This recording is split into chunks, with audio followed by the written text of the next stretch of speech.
Good morning, everyone. Oop, you know what? Give me half a sec. Half a sec.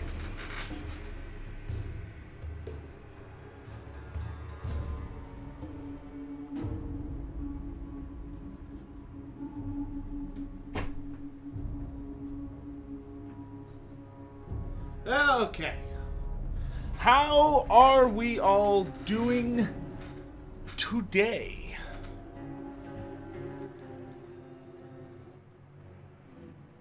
Good, I hope. Ah, goodness. Hey, thanks to Eldrin and Undertaker for both continuing their subscriptions. 4 months. Thank you very much, my dudes. I appreciate it.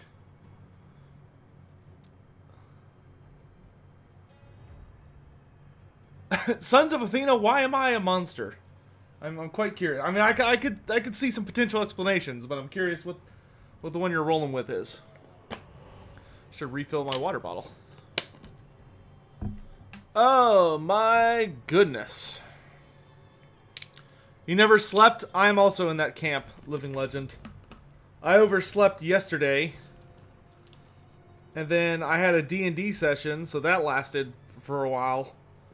And then when we wrapped up D&D, I still hadn't finished recording today's episode of the Monstrous Arcanum. So I was like, alright, I guess I'm going to stay up and do that. Which I did, and I got it finished. And it was like, screw it, I'll just stay up. Oh, okay, so you're on the West Coast. Alright, so, let's get through the hello queue and say hi to everybody today. And then we will get back to playing some Arkhan, which, the Bretonnians are dead entirely. So all that remains for us to deal with in Nehekhara are the Lizardmen under Tic-Tac-Toe and that miserable bastard Cetra. And his legions. So, good morning to, we've got, of course, Eldrin here, Undertaker number 1. Thank you both again for renewing your subs. We got Sons of Athena and Garanath. We also got Servant of the Great Horned Rat, Tommy Bravo, Living Legend, Christian Sokowich, Dominic Lynch, 46, Sebs Mad, Tomsek, Jawalalu, Jake Wu, Leandro Katakoka, Kataoka, there we go, Mamba King, good morning, Zerzernov, Jake Kent, Grease's Goldtooth Only Fan, Sign of the Emperor's here, always good to see a green name in YouTube chat, Board Thing, hello, hello. Yo, you subscribed for 6 months using the September. I should have done that on the people that I sub to. I'm bad at future planning. Dude KXM, Onvilled Man, DMV, Leshy, and Headbanner. Headband 60 or one of those. Angel to Bri, good morning, good morning. Do I think we're going to see the Wood Elf teaser today? I hope so, but I don't know. Thank you, Tomb King Music. We no longer require your service. Did they do a teaser for Warden the Paunch?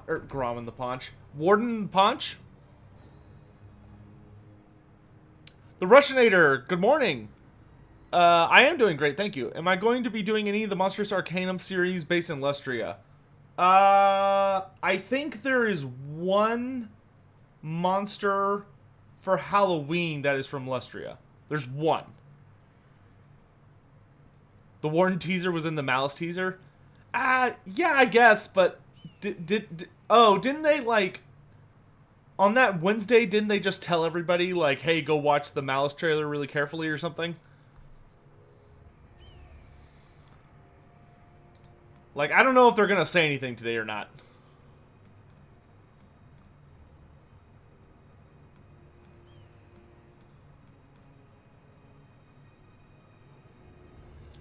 Ganoes, well, I appreciate you making the comment, my dude. I am always super happy to have anyone in chat, especially lurkers. Lurkers are the lifeblood of any streamer. Oh, that's right. That's right. They did. They posted the image of the Idol of Gork. That's right. Yeah, so hopefully we'll get something today. Jarkthcore, I'm a lurker? No, you were a lurker. If you comment, you're no longer a lurker. Now you're just someone that comments infrequently. You level up. Yep. Yeah, sorry, dude. You played yourself. You played yourself. Hey, Sialic Bear. How you doing, man? Alright, so, a couple things before we get into playing. First of all, and I will say this, and I'm counting on everyone in chat to try and relay this message of, yes, I think there will be a teaser today. I do think there will be a teaser today. So if people are joining in chat and they're like, hey, do you think it's going to be today? Hey, you think then just be like, he said yes. That way we don't have to go crazy on it.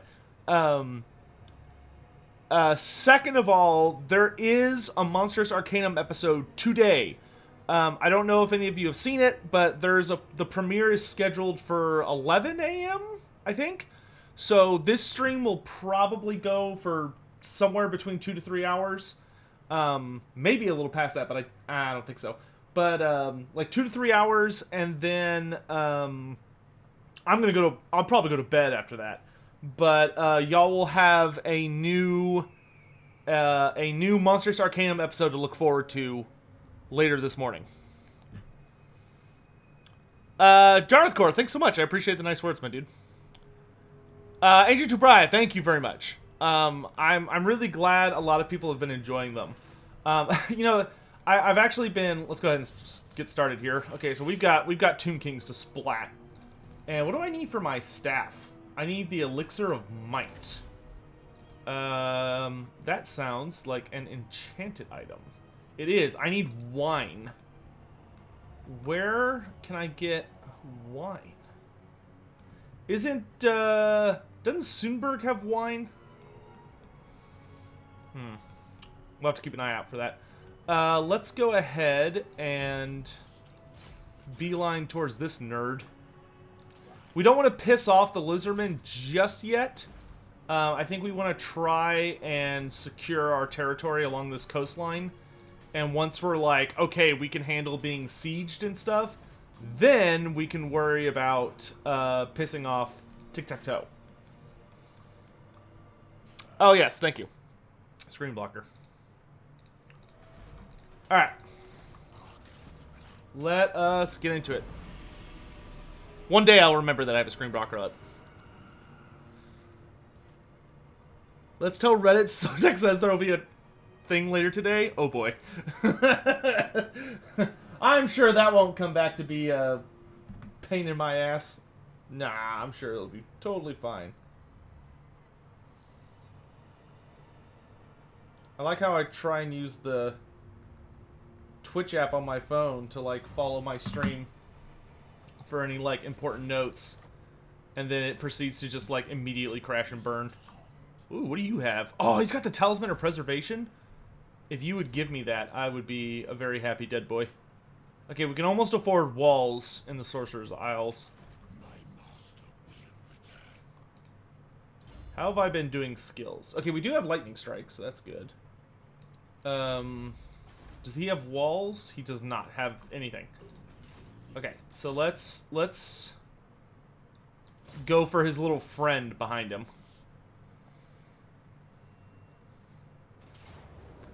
Big Aggie, thanks so much for continuing your Twitch sub. 3 months, thank you very much. Oh, okay, no, this is a massacre. All right. Okay. Give me... I guess give me casualty replenishment.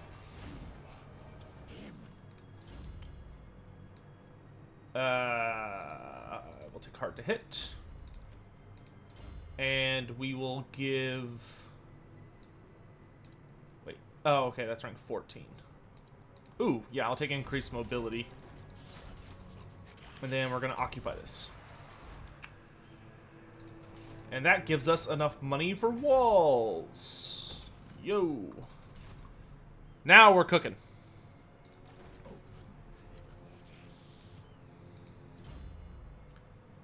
Okay, and then we're going to go... reanimate. And...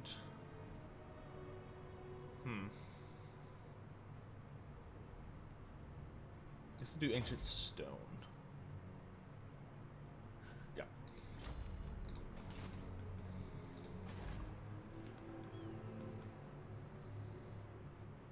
Any idea on what the storyline for Warhammer 3 will be? I feel pretty confident saying, or believing, that it's going to be the end times.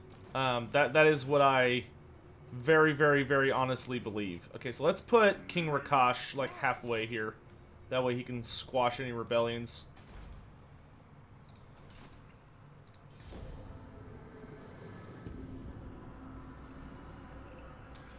What hour does CA usually post trailers? Well, there won't be a trailer today, no matter what.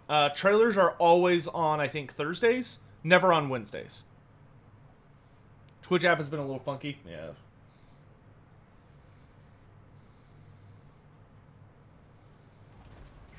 Why do Tomb Kings get the best campaign? I personally don't think they have the best campaign. I think they have a good campaign, but I wouldn't say it's the best campaign. It's got its merits, but okay, let's start leveling up Coffer, because Coffer actually gives so much income compared to most Tomb King buildings. And I don't see any other nearby get access to salt. Well, we'll get that at Al Haik and perform another crafting. Okay, I guess we can craft another item just because. Oh, don't I need a third jar? I'd also get a enchanted weapon. Yeah, let's get a third jar. Because it's just free heals. What is the best campaign? I honestly think, well, it depends on how you define best. You know, everyone is looking for different qualities, so to speak, when they play the game, right? So I mean, what is it? I would say it depends on what you look for in a campaign. I would say for me personally, I think my favorite campaign right now is probably... Oh, man. I think my favorite campaign, if I had to pick one, would probably either be Krokgar. No, it'd probably be Gorok. I think Gorok probably has the best campaign, in my opinion. But I'm also, like, super biased towards Lizardmen, and I fully acknowledge that.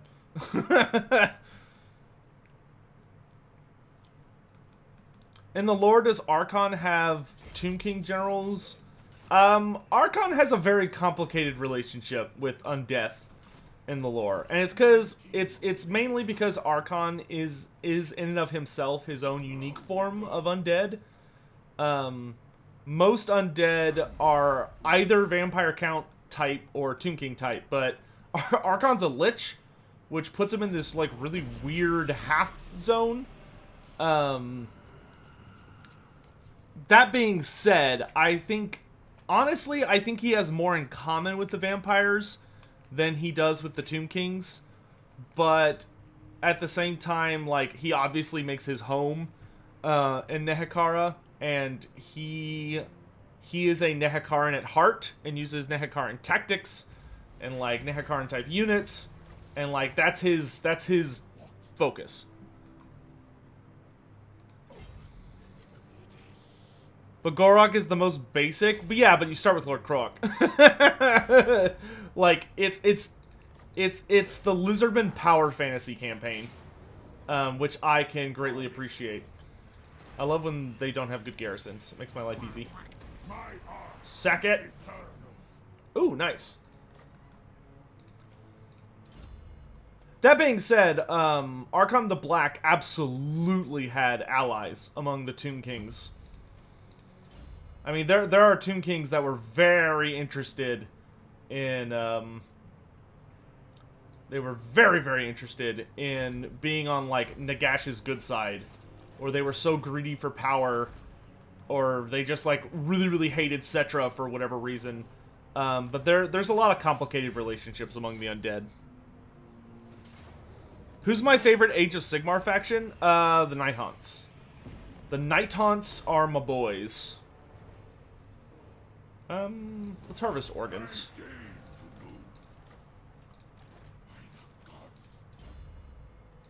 More jars. I need infinite jars. Okay, so let's go ahead and capture Al-Haik. Actually, I guess I should wait a turn, so it's, like, not in complete garbage condition. I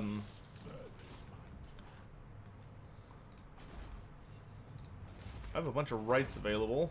What level are you at, Al-Haik? You are at level 3. Let's see. We could level up Phyrus, or we could focus on these. I don't think we want to do Eye of the Panther yet, because that could very easily be attacked. So why don't we do... What do I need for this? A Nehekhara Citadel. Let's upgrade Vulture Mountain. Grease's Goldtooth OnlyFans. Thanks so much for the tip, my dude. I really appreciate that. It's very generous of you. Just wanted to say thanks. Your videos has helped keep me sane while working on this audit. Oh my goodness, that sounds like a colossal pain in the butt. Oh my gosh. Thank you for the tip. I really appreciate it. It's very kind of you. The flying chariot should be an abyssal chariot. Abyssal terror. I like Arkhan's flying chariot. Like, it's not a monstrous mount. Yeah, you know, it's not the craziest thing it could be, but Arkhan the Black is the only character with, well, he's the only legendary character with a flying chariot. Technically, the High Elves also have flying chariots, but theirs literally fly. Whereas, because they're pulled by eagles and suspended by magic. He's like, I just have a pimpin' flying chariot because I can.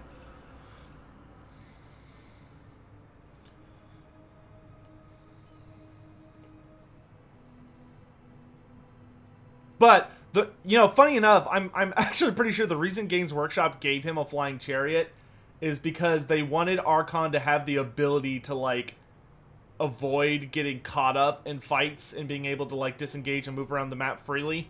And the easiest way they could think to do that is they're like, okay, he needs a flying mount, but like, we don't have any Tomb King flying mounts. So somebody give that man a flying chariot. Is Arkhan the evil Santa of undeath? I think you are a little too tied to the idea of Santa having a chariot of some sort. Resurrect. And then let's go ahead and pick up Sunscorched Bones. And I can't wait to get a lot of Tomb Guard.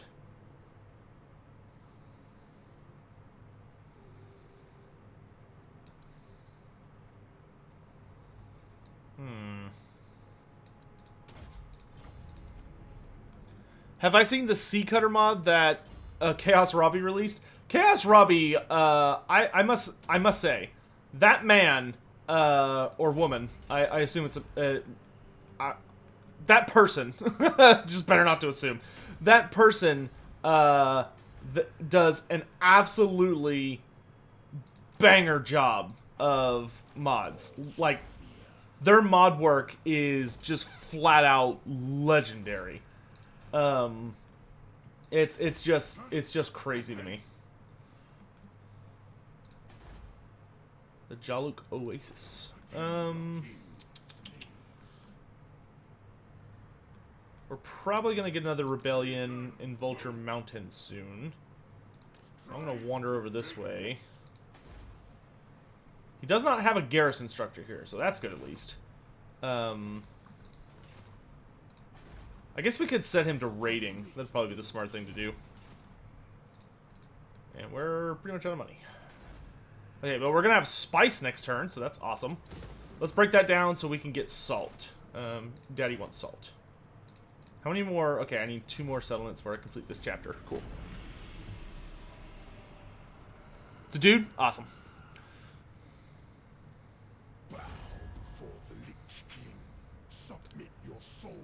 Yeah. The flying chariot was like a legit peace with Cetra.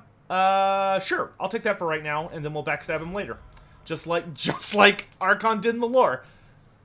I think if I recall correctly, I think Arkhan the Black and Cetra fought 12 times, and every single time until the end times, every single time it would end with like Cetra couldn't get through Arkhan's sorcery to like pin him down and kill him, especially because Arkhan kept flying around on his freaking chariot, and then but Arkhan just like could not beat Cetra at all, because Cetra's basically just a demigod, and so they would just kind of get caught in these like never-ending wars until Arkhan the Black would finally just be like, all right, fine, like I give up. You're so much cooler than me, and you're king, and yeah, whatever. And Cetra would be like, all right, good, and then he'd leave.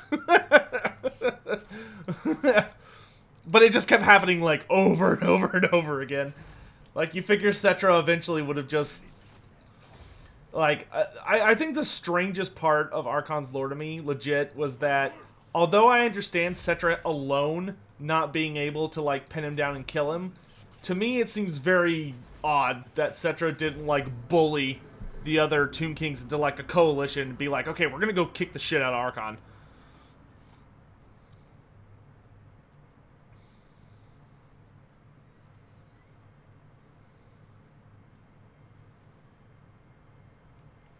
Are the reindeer followers? Well, I imagine, like...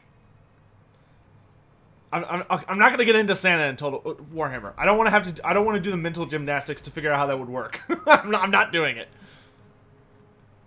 Do you think we'll get Slambo in game? I could see I could easily see Slambo making some kind of cameo appearance, but I don't know if he would. I don't think he'd be playable. I feel like he'd be like an event that would show up. Like, you'd get an event about him, like, passing through your territory or doing something where he basically, like, buffs your troops or joins up for a hot minute or something. But I don't think you would see... I don't think he would be playable. Frickin' Slambo, dude.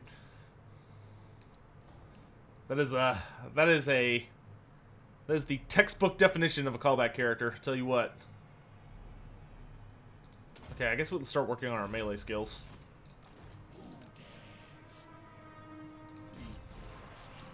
Let's stay in good health. Get Pappy more troops. Yeah, let's do growth. Cool. I don't know where Tic-Tac-Toe is, but we're doing a pretty good job of just kind of pushing towards him. Okay, so I got spices, so I can get Potion of Strength. Yeah.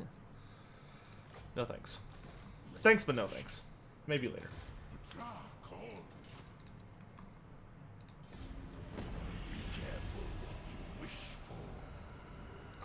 What do you want? Trade?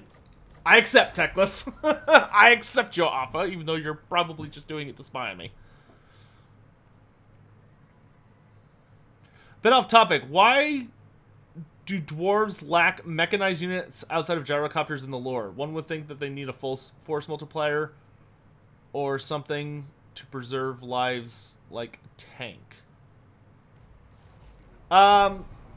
So the thing with gyrocopters that made them like such a big exception was that basically what the Engineers Guild managed to do with... So, first thing to note is that you have to remember that dwarves are so insanely anal about not advancing their technology to the point of, from our perspective, just insanity.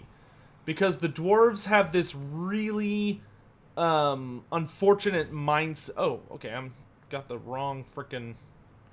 Wait, no, okay, yeah, that's right. Stay on that one. The dwarves have this really focused mindset where their problem is that they're completely obsessed with the idea that if something was good enough for their ancestors, it should be good enough for them. And if you walk into the room and you're like, okay, so what are our ancestors did was cool and all, but, you know, maybe we should use halberds because, like, from a physics perspective, we would probably be really good at using those. The other dwarves in the room would be like, how dare you? Like, they would just be furious. Yeah, they're ultra conservatives. Now, Gyrocopters kind of managed to slip through the cracks, and the only reason they were basically able to pull it off was that what the more radical members of the Engineers Guild, being the younger guys, essentially argued was they said, okay, so we're not saying, because the way the dwarves used to communicate is they had runners, which runners are exactly what they sound like. They were dwarves whose entire job was they had really ridiculous stamina, and they were very, very quick for dwarves, because that was all that was their life, was being fast. And they were basically scouts who would literally run between certain posts to carry messages. But when the Underway got all jacked up, and, you know, a lot of it was destroyed or exploded, and a bunch of other garbage happened, some people in the Engineers Guild basically said, okay, so what if instead we are physically incapable of sending runners. Like, a lot of the holds are no longer connected in any way, shape, or form. So the only reasonable option we have is to create a flying machine that can go through the air, so it doesn't have to go through the forces, or it doesn't have to go, you know, through or around our enemies. It can just go straight to wherever we need it to and solve the problem. And even the most conservative of dwarves who did try to argue against it, because they were like, no Dawi should, you know, ever have their feet off the ground, whatever. They couldn't really put up a convincing argument against the idea of flying machines, because the dwarves just did not have a realistic way to communicate. Ah, dang it. One more turn. Okay, that's fine. Between holds. They just didn't have a way to handle that situation. And so, you know, once they literally perfected the art of the gyrocopter to the point where it was literally impossible for them to crash unless somebody shot them out of the sky, they were good to go. And that's the other thing, is that so one thing I think a lot of people get hung up on and don't necessarily realize is that just because dwarf armies do not have bizarre inventions does not mean they don't exist. There are dwarves in Warhammer Fantasy whose whole thing is that they like to invent really bizarre weapons. And they're very good at it. So, for instance, the dwarves of Krakadrak, will I ever do a painting live stream again? Yes, definitely, 100%. I don't know when, but 100% yes. Oh, no, damn it, that's not what I wanted. Okay, thank God, I didn't move too far. It's like, I want Nehekhara boys. Gosh, maybe let's strip one archer unit. Give me another melee unit. But, anyway, so, like, the dwarves of Krakadrak, they literally designed a giant tunneling machine. So it was basically like, imagine a large steam tank that has a giant drill on the front, and it has a huge mechanized arm that's able to, like, reach down and pick up a ton of crap and move it off to the side, and, like, you know, like boulders and debris and stuff, and move it off to the side. So they design, and it's able to, like, have a whole bunch of dwarves in it. So they created this device, and then later on, when High King Thorgrim was High King, the Krakadrak dwarves decided, hey, we want to burrow, we want this machine to establish a trade route between us and the most northern hold in the World's Edge Mountains, which I believe is Karak Kadrin, but I'd have to double check the records. And so they literally use this machine to drill through the busted up portions of the underway while also fighting like massive hordes of greenskins, especially when they got close to Red Eye Mountain. When they got close to Karak Ungor, a like big old horde of greenskins attacked them, including a like big contingent of black orcs, and they ended up surviving because they were fighting on like this really narrow gorge, and the way they ended up beating the greenskins was that they used that giant mechanical arm used to use debris. They used it, and it like moved over, grabbed all the black orcs, and just hurled them off the side of a tunnel into the abyss. And the dwarves were just like, yep, that works. And then they made their way safely to Karak Kadrin, and they were able to like reestablish a safe-ish, safer than it was trade route. So like stuff like that exists. It's just you don't see it in like armies, typically, because armies tend to represent like things that you could expect to see on most, if not all, battlefields. And something like that, only like singular dwarves would dare construct and try and use. Because if anything goes wrong, if you make a new invention and it screws up in any way, shape, or form, you're toast. Like, you will be shamed. You'll have to perform the trouser leg ritual, and you will be expelled from the Engineers Guild and never allowed to work in a workshop for the rest of your life. Like, you will become an exile, and your clan will be embarrassed, and it's just the worst. Do you think it's possible to have Norse dwarves at its own race in the future? Not in Total War, no.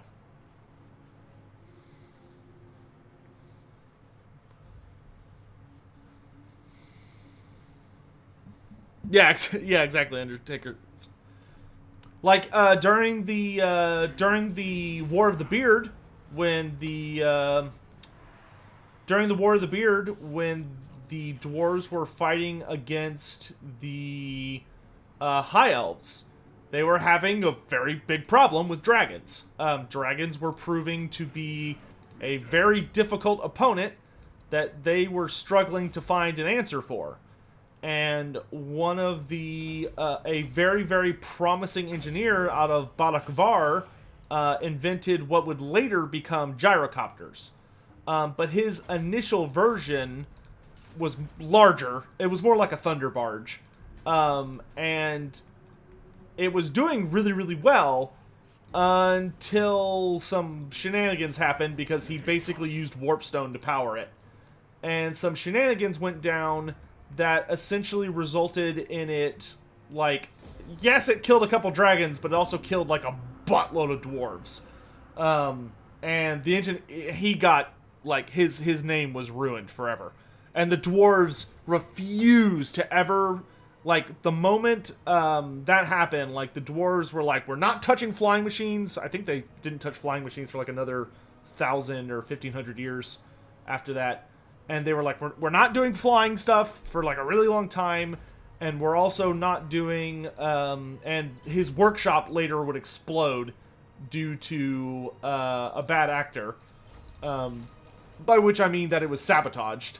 But when his workshop went up, because the warpstone in it like detonated and blew up, the dwarves are like, all right, we're never using warpstone ever again. Even though he had managed to find a way to successfully make it relatively harmless and like possible to manipulate and use. But because one bad incident happened with it, the dwarves were like, never again. Never, ever, never again. Period, end of story. They have a very extreme form of OSHA. It does not mess around. Why did both sides massacre civilians during the War of Vengeance? Because the dwarves are an incredibly vengeance-focused culture, and they tend to very strongly answer acts of violence with a similar act of violence. So if you kill their civilians, they will have no issue killing your civilians back. And the problem was that the High Elves did not start that particular nastiness. They weren't victims per se, but they were, the Dark Elves put the dwarves in a really bad spot, because the High Elves were too embarrassed to admit that the Dark Elves were a thing. Like, they did not want to tell the dwarves about it under any circumstances. And also the way the High Elves... So when the dwarves came to them and were like, hey, somebody using elven equipment and elven technology, like, just massacred a shitload of our people, like, innocent traders who were minding their own business, all, like, their stuff was taken and they were murdered. What the hell? The High Elves did not handle the situation well at all. Because Calador II was just the worst. And it just escalated. It just like the High Elves would do something. The High Elves did something that really, really pissed off the dwarves. So the dwarves then retaliated in kind. So then the High Elves would get super angry and offended that this lesser race attacked them. So they would attack back, and it just kept going up and up and up and up and up until it just got completely ridiculous. And there was nothing left. Okay, we'll actually fight tic-tac-toe. We got to fight the gimmick lord. It's too good of an opportunity to pass up.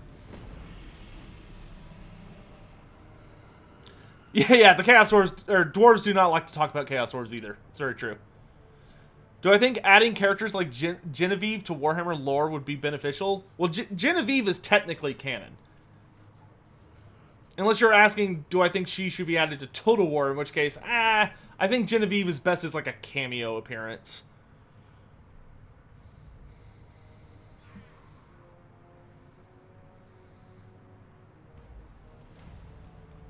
Age of Sigmar dwarves are very, very, very, very, very different from Warhammer Fantasy dwarves.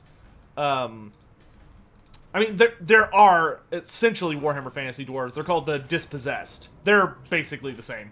But, like, the Caradron Overlords are literally a group of dwarves who, like, their world was ending, and their option was either to innovate or to die. And they chose to innovate. Which was awesome, and I wish more dwarves would take from that book. Oh, we can make the Blade of Morning Fire? Oh, baby. That's just talking sweet to me. We can also make the Spear of Pact. Or the Scroll of Shielding. I'll take a Scroll of Shielding. It's a good item. I'll take another one. Has a dragon prince ever outlived their dragon partner? Yes. Usually because of violence. Never. I would say virtually never. Oh, dang it. I already had a arcane item on him. Oops. I would say virtually never because of, like, natural means. Dragons are much, much longer lived than elves. Elves are long lived, but compared to dragons, no. Not even a contest. Okay, let's put that Blade of Morning Fire on our Tomb Prince. And then we can give... let's keep the Tormentor Sword on him for now. So we can give the Ogre Blade to the other king. Yep. That'll work.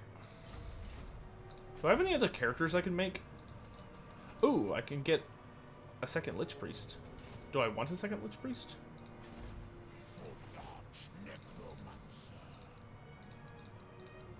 I mean, I guess.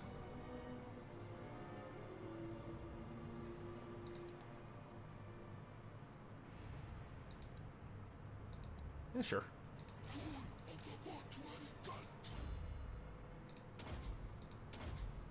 Can't hurt to have a... Can't hurt to have more magic.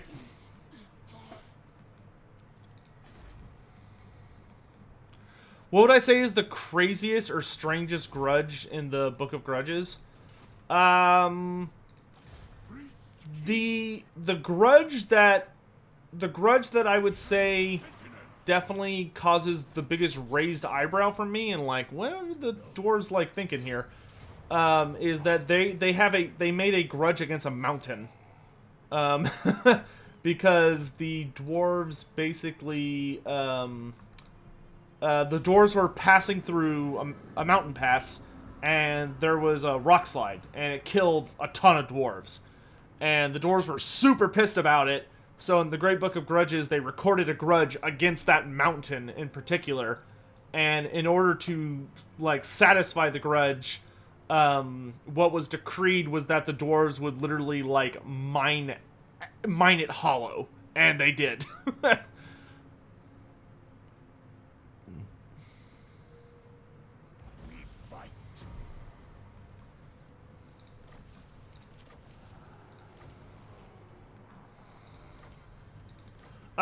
New army. Oh, baby. Oh, I can get Tomb Guard. Okay, so we can bring back King Fehom. Fehom? So you can have the Lich. You can have that other Lich Priest.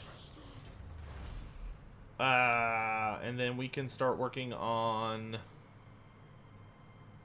Let's start with buffs for our Nehekhara warrior. Oh, wait. Are these all Nehekhara warrior buffs? Yes, they are.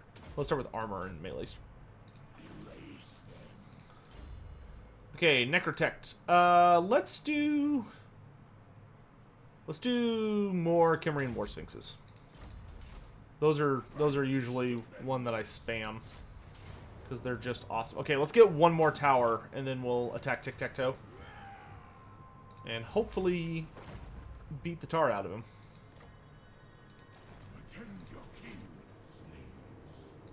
Settlement upgrade available. Oh, yeah, get that coffer to rank 3, baby.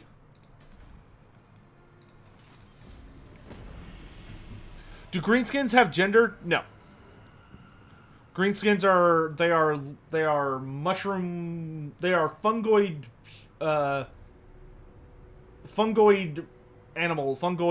mammal mix things. They are a violent fungus. They do not have the concept of... They do not have gender. That is not something they care or think about. What units could CA add in a third Dark Elves Lord pack? I honestly do not know. Well, yeah, I do. I'd have to... I mean, the easiest thing... Ooh, nice. Would be to... Or the easiest way would be for them to just simply... there is a... there is basically a strategy that Creative Assembly likes to use when they need to make new units, and what they tend to do is they just will look at all the units they have, and then they just look at what the they look at what the unit champion is called, and they're like, boom, new unit. So, like, if you wanted to make more Dark Elves, I mean, there are a couple little things here and there that the Dark Elves could do. Like, you could say, oh, well, let's have the Dark Elves get a Sea Dragon or a Hell Drake, which are basically the same thing. They're just aquatic sea monsters that are dragon serpentine shaped. And their whole thing is that they tend to, like, pull black arcs. But there's a lot of, like, big sea monsters they could add in if they wanted to. But, you know, push come to shove, you'd look at their army book and you'd go, okay, we could have Lordlings, which are the Dreadspear or Bleaksword unit champions. Oh, we could have Guard Masters. That's the unit champion for Dark Shards. Reavers, Black Arc, which are, you could have Black Arc Reavers, which would be the unit champ for them. You could, which is, you know, that's what they did with Cold One Knights. So, like, we have Cold One Knights, we have Cold One Knights with spears, and then in tabletop, a unit champion was called a Dread Knight. But Creative Assembly was like, or it's its own unit. You You know, you could have the Tower Masters, which would be Blackguard. You could have Blood Shades, which are shades. Dryarch Masters are Hargoneth Executioners. I think that's all of them. Yep. Oh, Handmaidens of Shards. Those are Sisters of Slaughter. That's probably what they would do. Like, you would probably get some kind of sea monster. And then... that being said, I struggle to see another Dark Elf DLC. I definitely... There are a lot of races that I think need more stuff. But a lot of the Game 2 races feel really close to being done. Like, yeah, they could use more characters... But I think you could add in those characters through better methods than a Lord pack. Like a Free LC Lord. Or a character-focused, like, Heroes of Legend DLC. Like, I do not see Dark Elves getting any more Lord packs. I think Dark Elves are done. In my opinion. Like, there are characters I could see them getting, but I don't see them having enough to support a Lord pack. Well, we have Admirals. Like, we have, Blackguard Fleet Masters. They're called Admirals right now, which enrages me. They should be called Fleet Masters. It bothers me very much that they're called Admirals. Am I still using the 2 skill points per level mod? I am, because it makes me happy. Alright, let's kill some lizards. You know what, Scorpion? Why don't you go take the gate that's not guarded by a ton of garbage? Okay, let's move you guys so that you can fire on those Saurus. Easy peasy. Send in the skeleton archers. Send in more spears. And the extra armies that are just showing up, go for the front gate. Just go for the front gate. I'll meet you there. Constructs! With me! Carrion, let's go. Ooh, they have a Stegodon. That's unpleasant. If Grimgor's army didn't rout, could he have beaten would he have beaten Vardek Krom? Eventually, I think yes. I'll put it this way. Vardek Krom had 0 chance of beating Grimgor Ironhide. The only thing he could do was hold off Grimgor Ironhide, but he had no hope of beating him. So, put that into your calculations.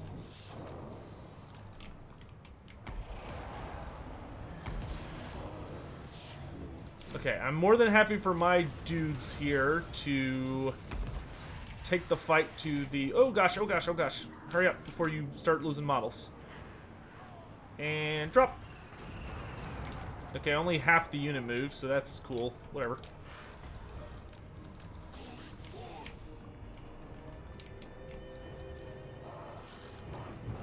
There we go.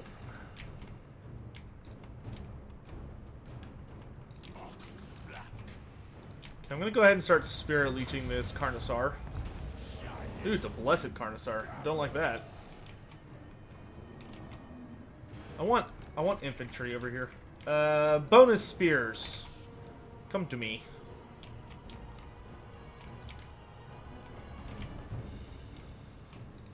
Guard stance. Ah, there's the man, the myth, the legend. Alright. Let's start the fun.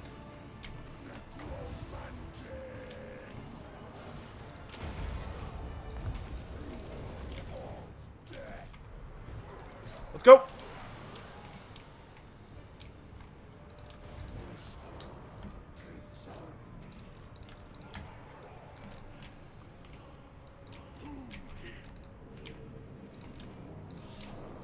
You lot climb the walls. I need your anti-large. Come to me. Tic-tac-toe's here to fight, huh?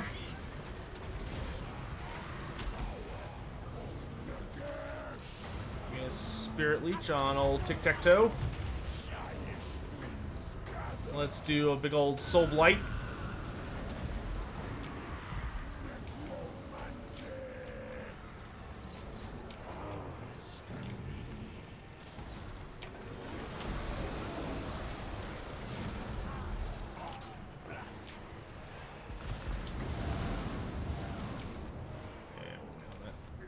Alright, we're taking the walls.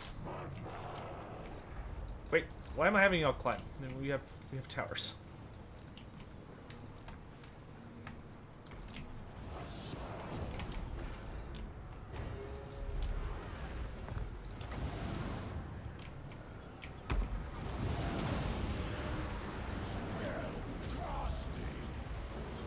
Are we on ultra unit size?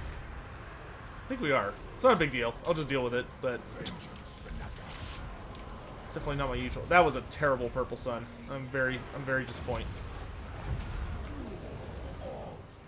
I mean, yeah, you could make all of the you could make all of the Dark Elf units I mentioned. I mean, they're not real things, but you could make them real things without really trying that hard.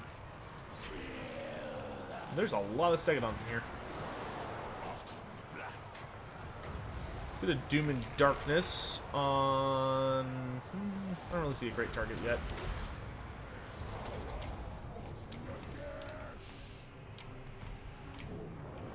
Ignore him! Deal with their armies.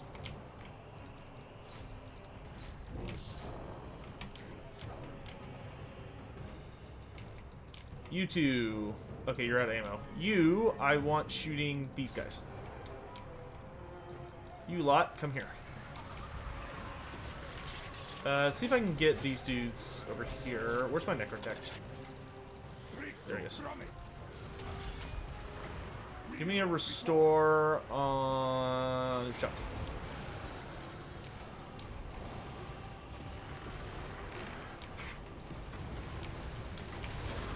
Oh, yes. Give me that purple sun. Give it to me. Ah, that's a beautiful purple sun. Oh, good job. My sweet little Tomb Scorpion. Making Dad proud.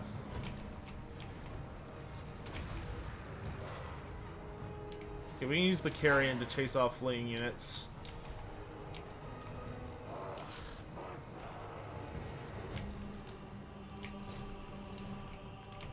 Archers are doing well. Let's start Spirit Leeching these Stegodons and just get them out of here. Stalkers! To the flanks, please! To the flanks, please!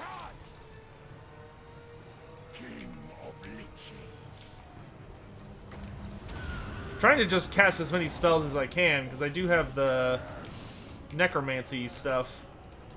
Okay, I should be able to mow down the Stegodon with shooting. Hey, Kiro! Do I see any more Age of Sigmar units turning up in Warhammer? Maybe? Probably not. If so, not a lot. I could see I could see us maybe getting like some of the expanded demons, or if they decide to give us like monogod armies, I could see them being like, oh hey, here's like some of the monogod units that we got. Oh wow, my Tomb Scorpion is trapped in the terrain. Delightful. Kill the Saurus. Let's get a Doom and Darkness here. Oh, I can't overcast it. Just get rid of one of these units. Not you. Get out of here.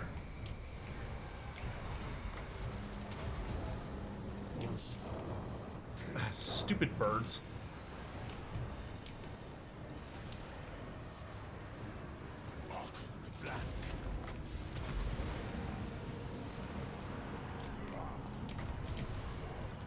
Where'd this full health unit come from?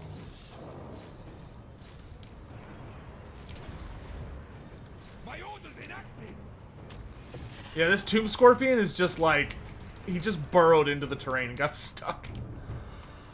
What 5 factions do I think are in the most need of a rework? I would say the factions that are most desperately in need of a rework would be Dwarves, Vampire Counts, Norska, Warriors of Chaos,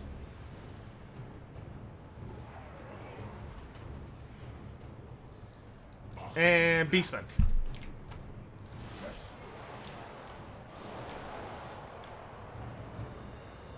I would reverse the order, though, that I said them. Tremble before Arkhan.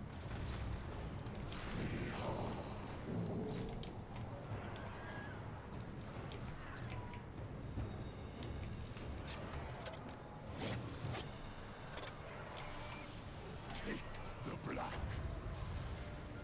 Oh my god, there's so many pterodons. Open fire. Look at them angrily. Yeah, I would say Beastmen are in the most need of a rework. Followed by the Warriors of Chaos, followed by Norska, followed by Dwarves, followed by Vampire Counts. Why do Khalida and Neferata... Why does Khalida hate Neferata and the vampires so much? So, Khalida has super big beef with Neferata because, well, A, Neferata killed her. When Khalida was alive, Neferata is actually one of her cousins, and they were very close when Neferata was human. But eventually, Neferata turned into a vampire, and Khalida started to get pretty suspicious of some, well, at least I think Neferata was human when Khalida was born. I'd have to double check the dates on that. But, check my donations. Thank you. Streamlabs. There we go.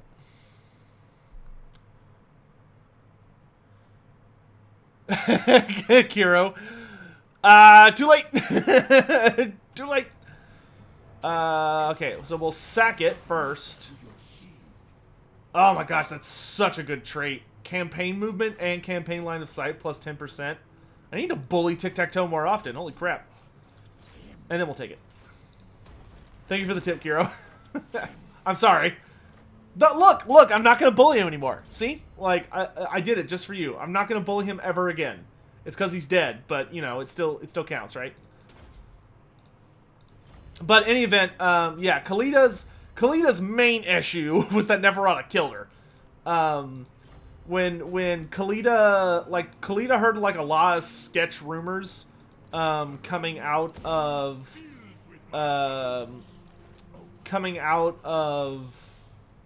not Liberus, Lamia. She heard a lot of sketchy rumors about what her dear cousin was up to. And so, Khalida finally went over there to, like, figure out what the hell was going on. And if I recall correctly, she wasn't able to, like, directly prove, that Neferata was up to something, like, super sketchy. But there was enough evidence that she decided to challenge, Neferata to a duel.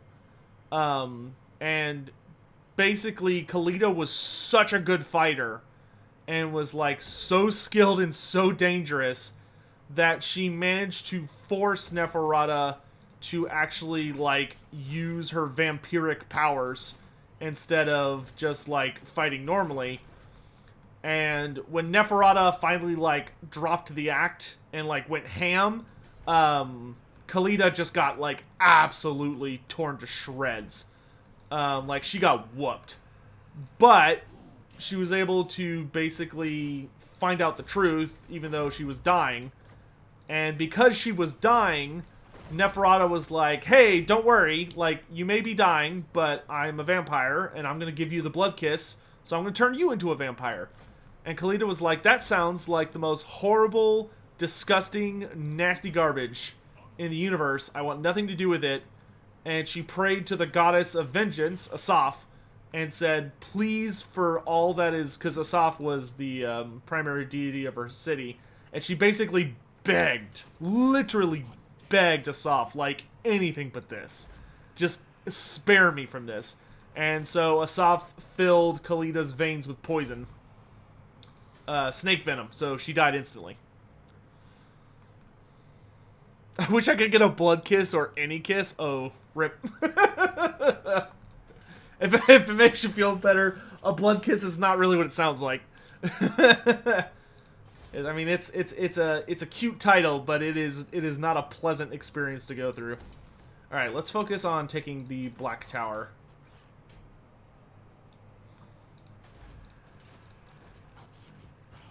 I think we'll send Arkhan to the Vulture Mountain next turn, so I can pick up Tomb Guard.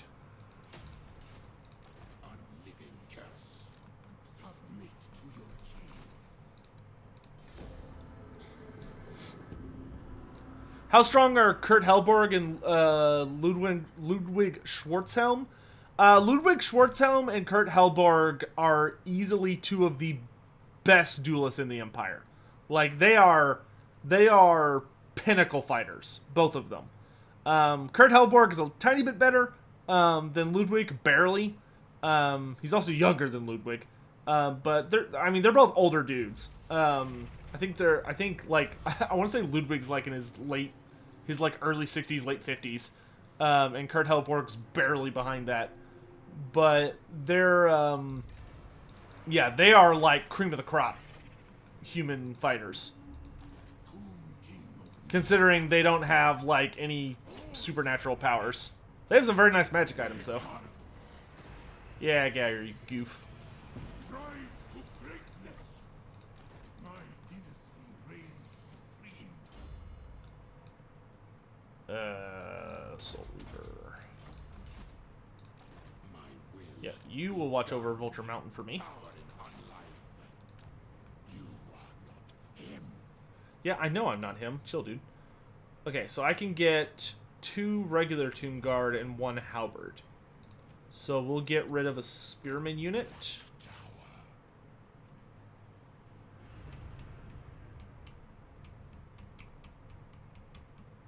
We can get rid of all the... Yeah, let's just get rid of all the normal Spearmen. There we go.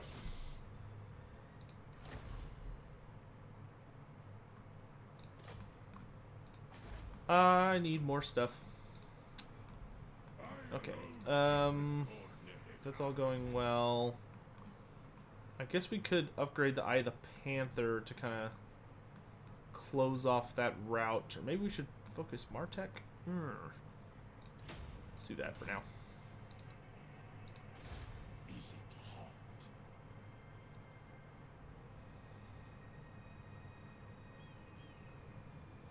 I want to save my money. Because I want to get big boys. Could they take on Franz? If he was not holding Galmaraz, yes.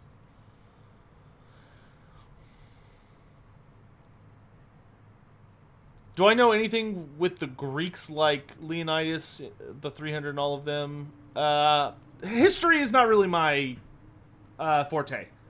There are a lot of great channels you can check out that play Total War that know a lot about history.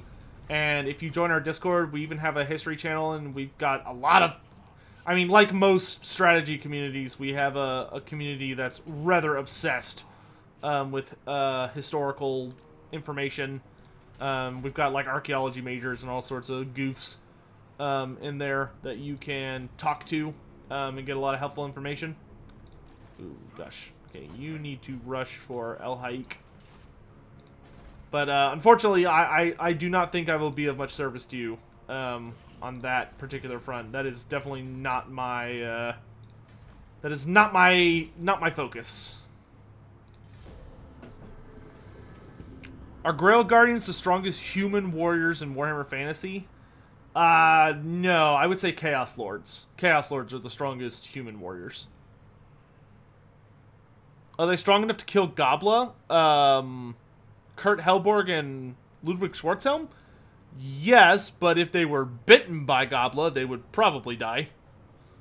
What happened to Arkhan in the end times? A lot. A lot. I mean, so much, dude. Arkhan the Black is literally one of the main characters of the end times. I'm not, like, being facetious either. Like, he is legit one of the most important characters in the storyline to an almost to a obnoxious degree. Let's get rid of these. What do I think of the Sons of Behemoth lore-wise? I haven't had a chance to read their army book yet, because... Did it come out this week, or does it come out next week? Or sorry, did it come out this past weekend, or does it come out this upcoming weekend? There we go. Because I want to go pick it up, but I'm trying not to buy anything from GW directly. Just because I can get it way cheaper at a local store. Though I haven't been there since the pandemic started. So I'm not even sure if they're open, to be frank. Why does the chariot have horses if it's floating? For aesthetic, and also so it can run people over? Because if it was just the chariot, it probably would be pretty bad. To be honest. Wouldn't be very heavy.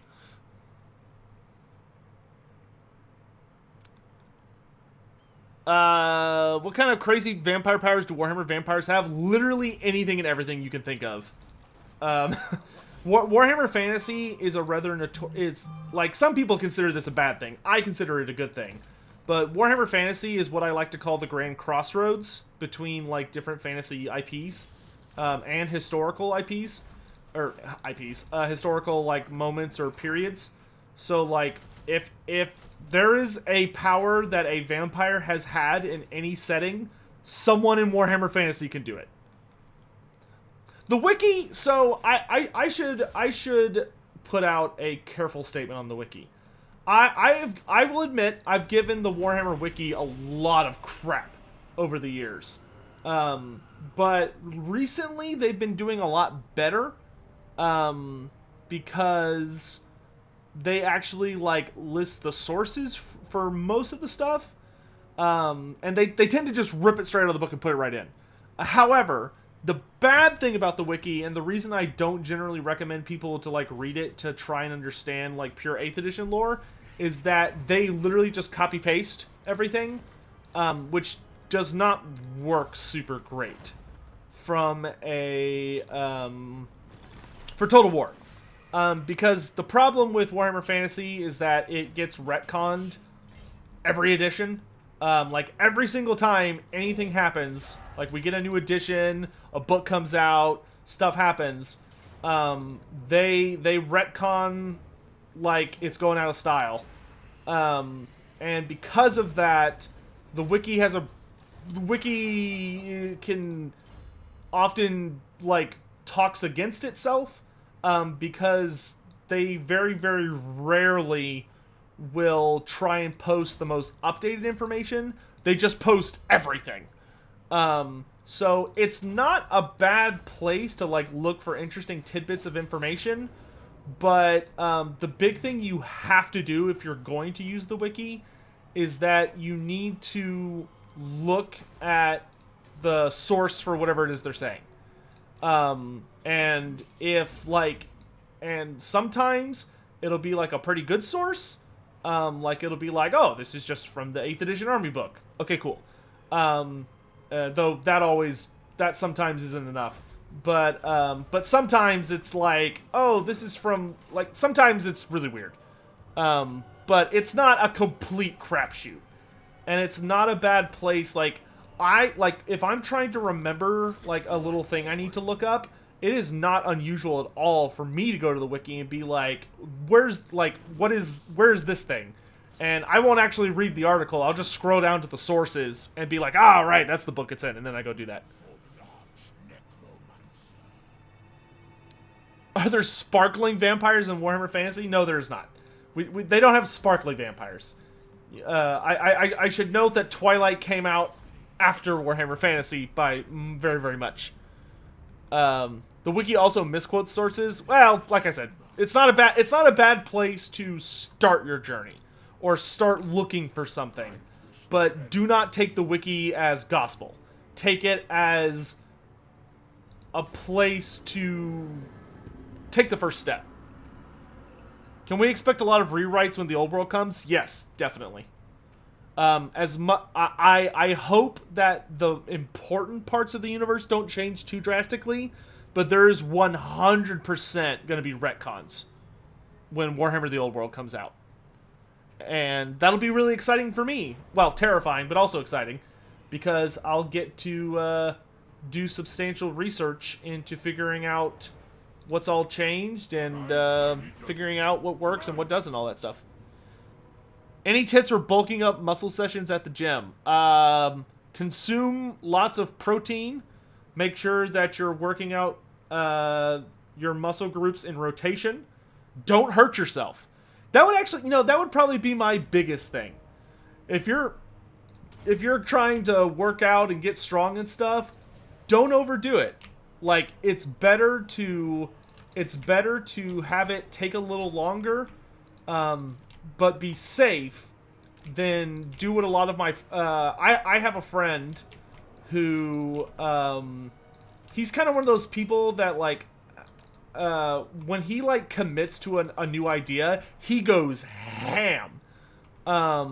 However, because of that, he tends to overdo it sometimes, and he fucked up his back so bad because he was so focused on trying to build muscle mass that he kept just pushing and pushing and pushing and pushing, and he just hurt himself. And then he couldn't do shit for, like, months, or years, more like. And I still think his back's got a pretty bad, like, crick in it. So don't do that. Be smart. Take care of yourself. What do I think about the Lexiconum? Like the website? I don't think about it. So I don't remember if it's good or not. I don't think it is. My arms appear to be huge. No, no, dude. No. Sorry. That is incorrect. My strength comes from my weight and my size, not from my arms. I can tell you that much. I wish I was strong, but working out is something I struggle to commit to because I don't like being in pain. And I'm also just, I am a naturally lazy person. But yeah, no, I'm definitely not, I am not a muscle man. Yeah, I'm not Swole Master of Sotek or Lore Master of Swoltek. I am neither of those.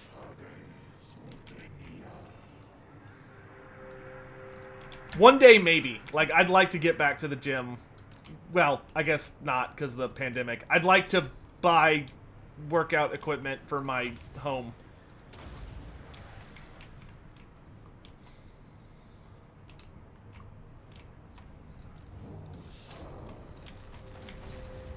Alright, let's kill us some Tomb Boys.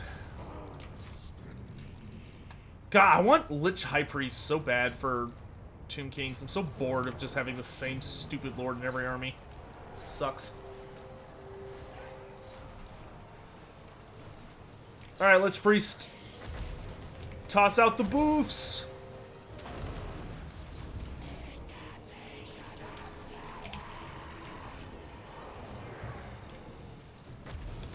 You get more damage, and you get more damage. And you... maybe not you. Incantation of Desiccation! Quoting Cory Bond. Who is Cory Bond? Is that a streamer? I'm not familiar with that name. If that's a streamer, I'll have to look them up after the stream. I like to try and be aware of people. Could you have made a halfling army on tabletop? Not without guaranteed losing every game, no. I mean, you could have, but it would have been garbage. Because halflings are hilariously bad and weak creatures. However, you could take a halfling unit. I mean, there is that. It's not a total wash. Lord Inquisitor Ignis, good to see you, my dude.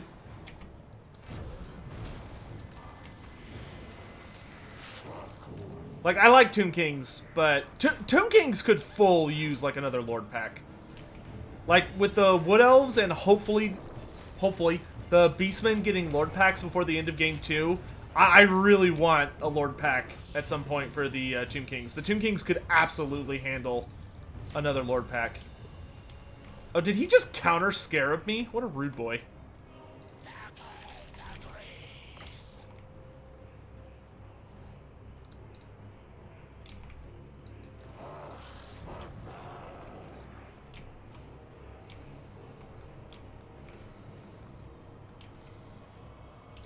Tyrion and Cetra get into a drunken boxing match. Who would win? Dude, Cetra in a boxing match? Dude, Cetra would annihilate Tyrion. Like, Tyrion would land, like, a bunch of swift jabs that would do jack shit, and then Cetra would just, like, grab his head and rip it off of his body. Like, that would be such a one-sided competition. Now, if Tyrion had his full setup and he was using Sunfang and they were trying to kill each other using all of their, like, equipment and power, then I think Tyrion would have a pretty reasonable chance. But a boxing match? God, dude, Tyrion would get his ass handed to him. It would be so bad. Oh my gosh.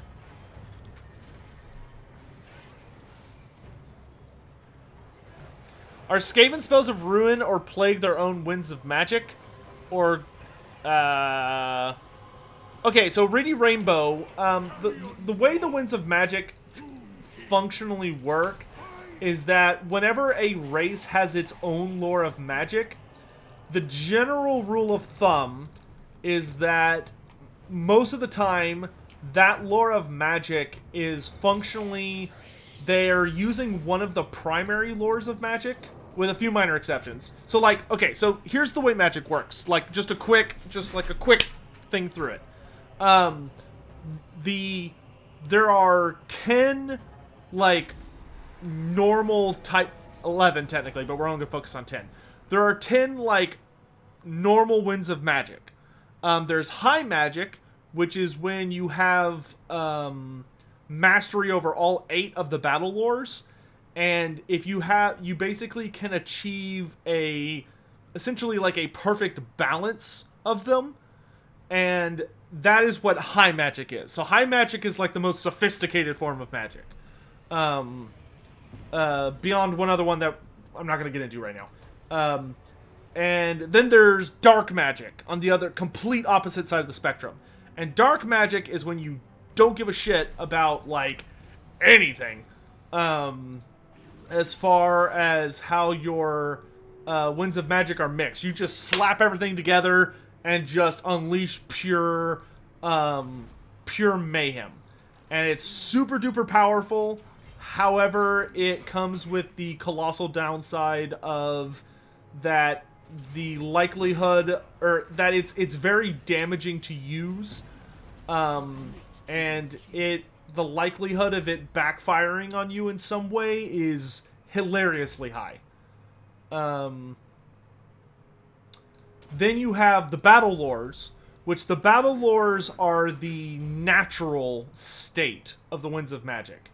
The reason they're called battle lores is because the Empire thinks of them in terms of battle mages. But they're the winds of life, light, shadow, death, metal, fire, beasts, and heavens. Those are like the natural lores. So if somebody just like, if some random person just picks up a lore of magic, more than likely they're going to be drawn to one of those 8 lores. Unless they go crazy, or unless they decide to just like not give a shit, and then they can't control the winds well at all, in which case they'll end up using dark magic. Then you have the unique lores of magic that every race has. And what those functionally are is they are basically, there's one of 2 ways those tend to happen. Either A, it is basically their race, the way that they interact with the winds of magic, the impact that they have on it basically draws really specific fragments of the Winds of Magic to them. And these specific fragments of the Winds of Magic combined usually with their religion in some form. So the magic they use is kind of this weird hybrid. Oh my gosh, I totally forgot about these super buffs. They're usually these like weird hybrids of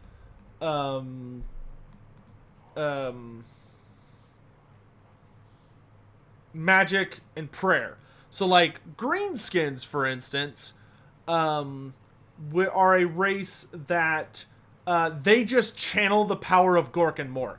So like a greenskin does not learn magic. A greenskin shaman is born just being able to interact with the winds of magic, and the way he interprets the wind of magic is that he basically just grabs random pieces of the winds and believes that he's channeling the power of Gork and Mork, and for him it's basically prayer, but he channels the winds of magic, and they do, you know, their little dances, especially if they're orc shamans, and the orc shamans do their little jigs that get them super amped up. And the thing is that greenskins have this crazy impact on the winds of magic because their belief is so fervent, and there's so many of them, and they're 100% believers in certain things happening. Like savage orcs believe beyond beyond reason that if they paint themselves with tattoos, those tattoos will protect them. So because they believe that so much, it literally influences the winds of magic around them, so that if you try and shoot a savage orc, there is a reasonable chance that that arrow or bullet will literally be turned aside by an invisible barrier protecting them, because they just believe it's there. It's not quite to the extent that it is in 40k, where like in 40k you have people believing in you have orcs like believing that a rock will like shoot a bullet, and then it does, and like crap like that. But it's pretty like crazy stuff. Sphinx of Uksef, and that's kind of like every race's relationship. So like there are ogres that have a very intricate relationship with the Great Maw. So their belief and prayer in the Great Maw is able to manifest in them being able to use magic that the Great Maw as a god is essentially giving them, and influencing and empowering to them. Or you have the chaos. There are lores of chaos magic. So there's the lore of Tzeentch, the lore of Nurgle, and the lore of Slaanesh. And it used to be that even the demons and the mortals had different interpretations of those lores, so they like use different spells despite having the same lores. I believe in 8th edition they changed it to they had the exact same spells, but the lore attribute was different. And yada yada yada. But as for dwarves do use magic. But for dwarves, they don't use magic to cast. So they don't bring the winds of magic into their bodies and then use their minds to formulate it to their will and unleash it on you. Instead, what dwarves do is they have runesmiths. And they also have rune priests. But runesmiths and rune priests, instead of just like grabbing the winds of magic out of the air and trying to squish it into a specific form using very careful intonation and speech of the magic language, or whatever language it is they're needing to speak, and doing like really careful hand waving and stuff. What dwarves do is they have this really specific little, oh thank God, little ritual they perform through rune crafting or rune smithing. And so what they'll do is whenever they're forging an item, so they're like putting the runes onto a piece of armor, or onto a weapon, or a talisman, or an enchanted item, or a wall, whatever. When the dwarves are doing that, they are channeling the winds of magic on that forge. And what they're doing is, instead of just grabbing it and like random garbage, whatever, who cares, they're really precisely bending and forcing the winds of magic through their tools into a very specific confined shape. And the benefit of that is that the magic is then contained within that rune. So when the dwarves use that item, say like you have the Rune of Flight, which the Rune of Flight, you put it on like a hammer or an axe or something, and the Rune of Flight lets you chuck your fucking hammer like Thor. It flies across the room, you know, you throw with all your might and it kills a ton of people, and then you hold out your hand and it zips back and you grab it and you keep fighting. That's a rune that exists. You can take it in tabletop. I wish they would put it in this game. It'd be a hilarious ability. But the way they do that is they carve the Rune of Flight onto that hammer or that axe, and it the rune allows the item to perform that function with 100% guaranteed accuracy. But that's all it can do. Like, it will never be able to do... That rune will never be able to, like, suddenly perform better. It can't overcast, but it also can't miscast. Ooh, nice! The Black Tower of Arkhan is already pre-built when we got here. Very nice. I'll take that. Get rid of that. Get rid of that. And I'll keep that until I recruit the units, and then I'll get rid of it. Hopefully that answers your question. Yeah, yeah. The Hammer of Fate from the Gotrek and Felix book is indeed a hammer that you can throw, which is the best kind of hammer. Okay, I'm officially at the point where I can put pretty much anything I want in my army. Oh god, I kind of want to go back to my starting area and get a bone giant. I love the bone giant. It's probably one of my favorite critters. Okay, so I think for right now, we'll leave the Royal Barracks, even though I'm going to get rid of it at some point in the near future.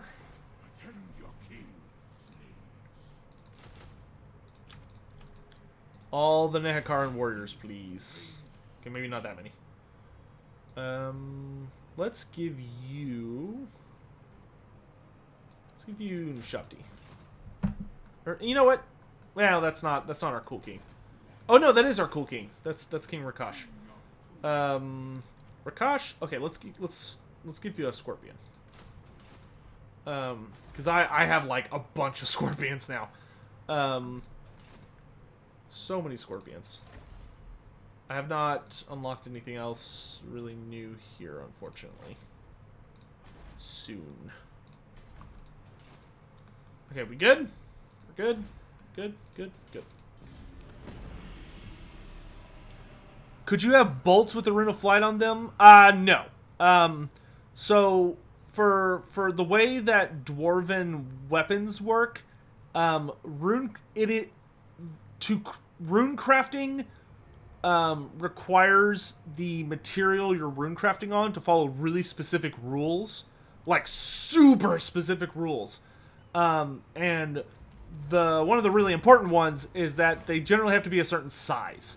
To contain specific kinds of runes.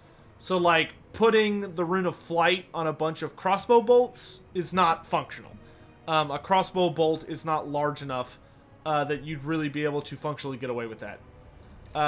However, you might be able to... there are a lot of runes, and they're all very crazy, and it would take a really long time to get through them all, so I'm not really going to do it. But, yeah. Damn it, where is freaking wine on this stupid continent? I need it! Ugh. Oh, I think this is that elf group. Yes! Okay, we'll just kind of hang out next to them, and then we'll attack them next turn, because I want that Book of Nagash. Oh, I can get another proclamation. Give me... Oh, we can get Wakaf. And Thutep. Oh, Thutep is War Sphinxes. I would very much like Thutep. Give me Thutep.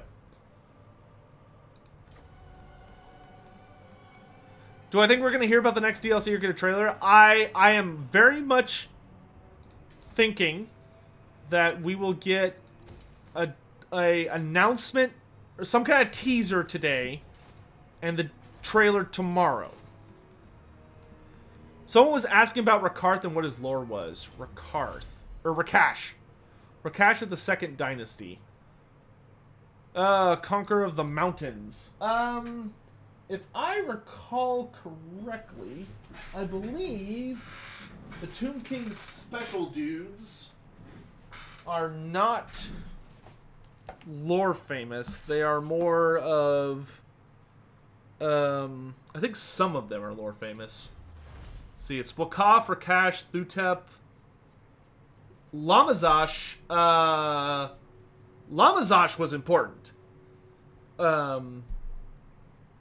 He was... Lamazash was the... If I recall correctly, he was the High King... Or he was the... King... He was the High King of Nehekhara after Nagash was defeated. The first time. Setep... Alcazar the Second of the Sixth Dynasty.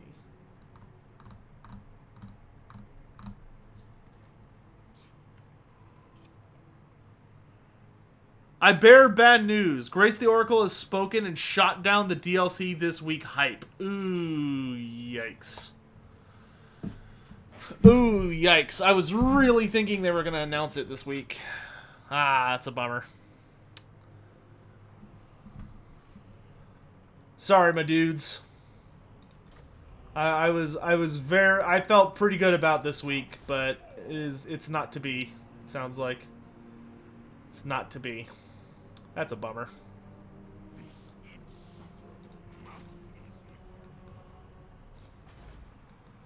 MMO Addicted, thanks so much for getting a Twitch sub here, my dude. Please enjoy the emotes and welcome to the community. Thank you. I really appreciate the support.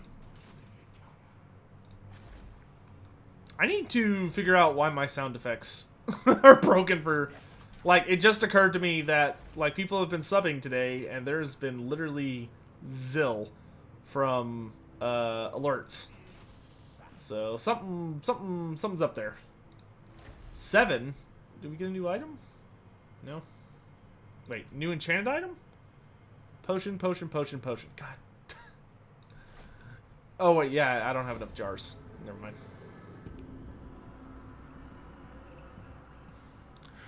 Reedy Rainbow, thanks very much for Twitch sub. I appreciate it. Thank you very much. F watching on YouTube? Yeah, dude, I feel that. Whenever I watch live streams, I much prefer watching on Twitch than YouTube, but I can do both. I might as well do both. Oh, you were asking about Rakarth of Clarkarund. Oh, okay. Yes. So Rakarth is... If there was going to be a Beast Lord, or a High Beastmaster Legendary Lord, it would be Rakarth.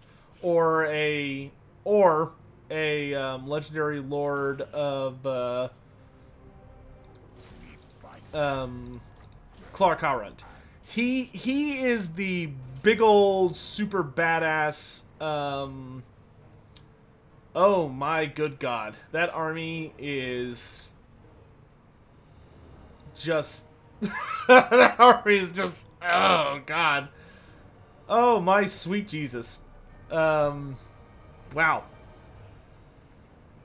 just all rank 9. I could fight it, but I could just auto resolve it and not have to fight. Do y'all want me to fight this, or do you just want to or would you forgive me if I auto resolve this Book of Nagash?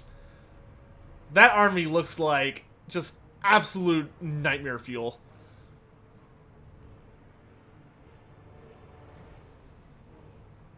Nagash demands sacrifice. Looks too close to auto. I can 100% guarantee I would win if I auto resolved. But I'll fight it if y'all want me to fight it. Have merchants ever tried sailing to Cathay instead of using the Silk Road? All the time. Yep. But it's a long ride. Fight. Yeah, okay, fine. Alright, fine. Wait, so okay, I'm getting conflicting reports here from people in chat. Some people in chat are saying that the only thing Grace said was the Steam DB is not what you think it is. And then there are other people saying that she flat out said there would be no DLC news this week.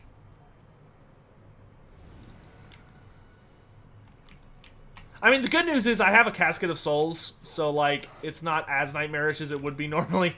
Because the Casket of Souls is, like, the great equalizer when it comes to dealing with Wood Elves in campaign.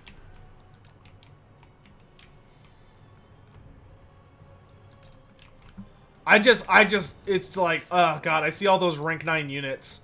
And it's just like, please, mercy. Please, spare me. It's okay though. We have a pretty bitchin' army. I'm not worried about losing. It's just like I could just tell this is gonna be a slog. We do have the Sphinx of Uxep though to just butcher those. Dude, those tree men are gonna get spanked so hard. Oh my good grief.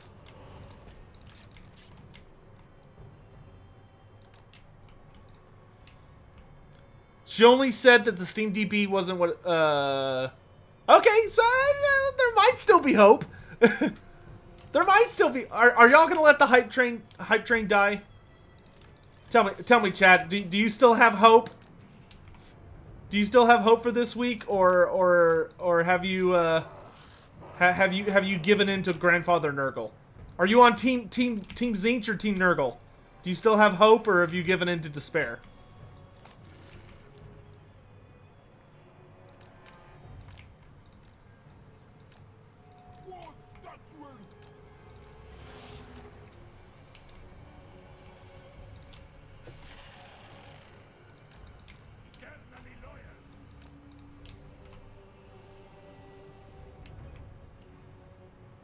Hope is the mother of fools and all humanity are her children. That's bleak. I will take a rain check from that philosophy. Thank you very much. How do Tomb Kings make constructs? Very carefully. Generally, the way constructs are made is that they are all carved out by a necrotect, and then there are generally two ways they're animated. Ushapti and necrosphinxes were basically the Tomb Kings, mostly when they were alive, but I think technically they still do it. They can perform a fairly complex ritual that basically calls upon the Nehekharan gods to empower the Ushapti with their will. Necrosphinxes are a little more complicated. Necrosphinxes are actually very terrifying to Tomb Kings because the Tomb Kings really don't know how they work. The Necrosphinxes just kind of showed up one day, like literally, they just kind of showed up, and they tend not to be actively created. They tend to just kind of appear, and it's believed that they are operated by like the absolute nastiest, scariest son of a bitch, like gods and spirits from the Nehekhara underworld. Like the Tomb Kings are literally scared shitless of Necrosphinxes. Tomb Scorpions, so like Ushabti and Necrosphinxes are animated by religious power. Meanwhile, a Tomb Scorpion is animated by this guy. That is a Lich Priest. So when a Lich Priest dies, usually what they'll do is they will mummify them and they will put their bodies into a Tomb Scorpion so they can continue to serve. And they're able to then operate the construct from there. Cimmerian War Sphinxes are crafted, and usually the souls of like Tomb Kings or Tomb Princes or great heroes are put into the bodies of Cimmerian Sphinxes. And then last but certainly not least, Necropolis Knights. Generally, those warriors, their souls are basically bound within both the Mount and the Rider. And the Mount and the Rider are basically like fused when they're buried. So they like can't separate. Like they're literally bound together. Forever. That's an internal contract.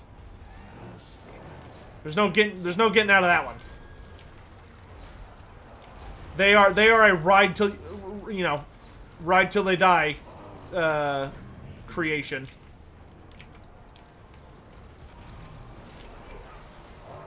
Alright, let's get to work, lads. I see a juicy purple sun.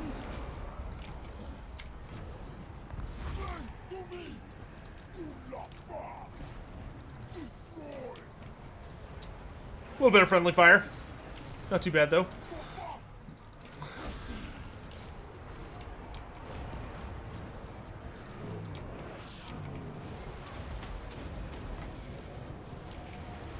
I have so many abilities!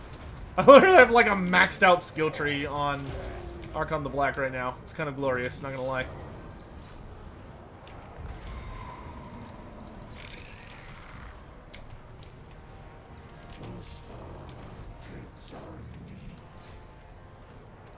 Okay, that tree man's dealt with.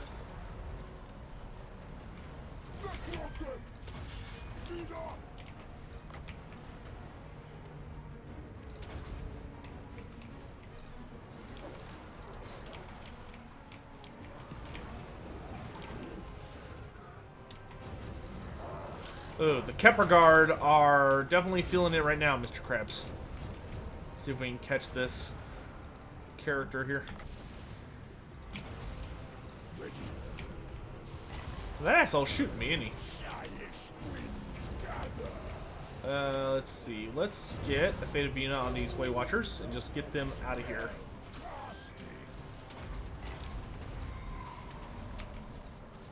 Stalkers! To me!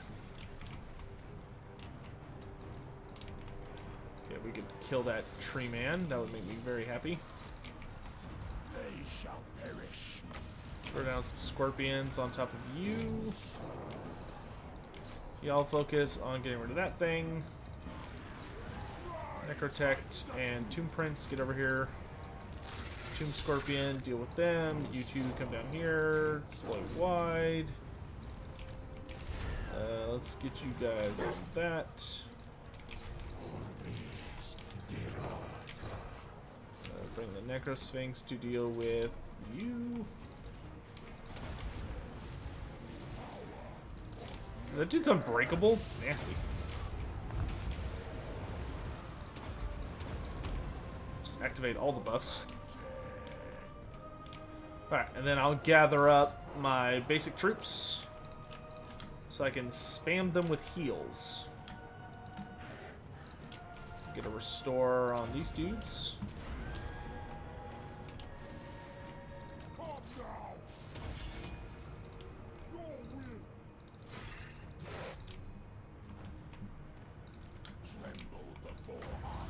You could just hurry up and die, that'd be great.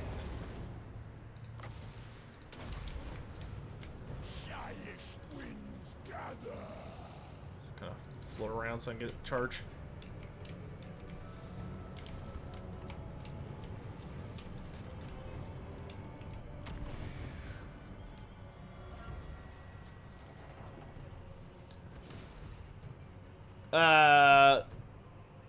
Do I think Chaos Sorcery is going to come in Warhammer 3? Yes. I think we will get all the Chaos lores of Magic in Warhammer 3. Absolutely, 100%. I think Game 3 is going to give us the lore of Hashut, which is the Chaos Dwarf lore of Magic. I think we'll get the lore of Ice for Kislev. Maybe the lore of Hags for Kislev.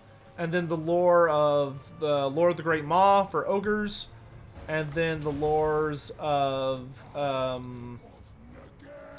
the lores of Nurgle, Slanesh, and Tzeentch.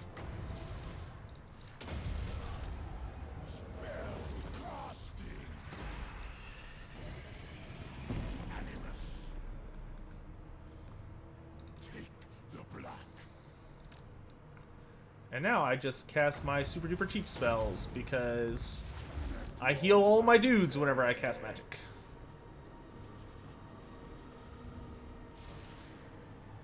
Boop.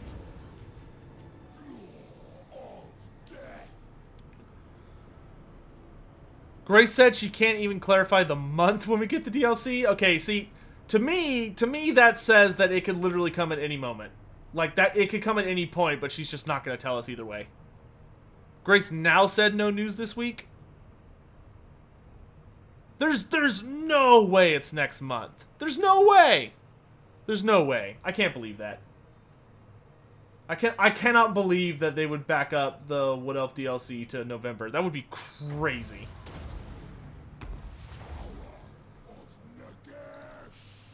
Like, I cannot imagine them backing that up a whole nother month. That would be nuts.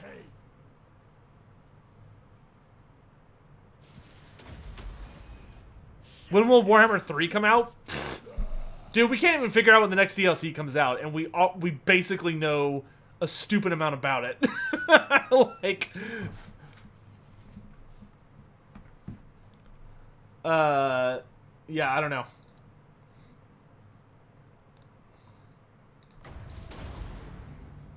Good old spamming heals.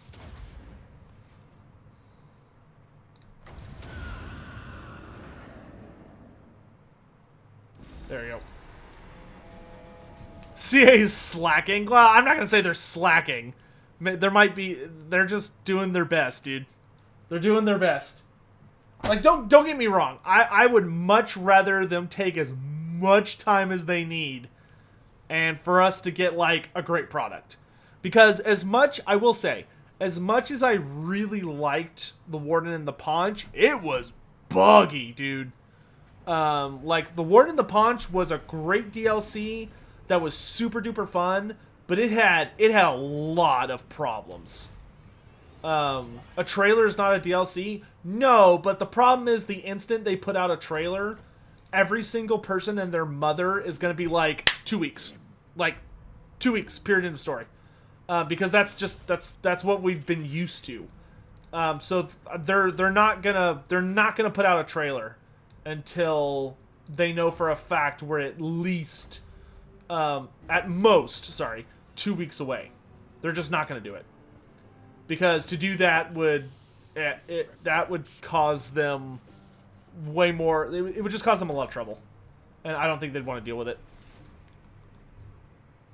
Like, I'm hoping that Grace is just kind of in that point where, like, she just doesn't want to promise anything, and she's trying not to let people get their hopes too far up. But I also kind of hope that she just wouldn't tell us, and that we're all just pleasantly surprised. Because I don't know, that's how I kind of prefer it. Like, I love being able to just wake up and be like, oh shit, there's like a thing, rather than like knowing it's coming. But I know that that may be just me. But yeah, I don't think even if something was coming, I genuinely do not think they would tell us. If we get a hint, we get a hint. And if we don't get anything by the end of the day, and we don't get a trailer tomorrow, then we know it's not this week. That's the only way to know.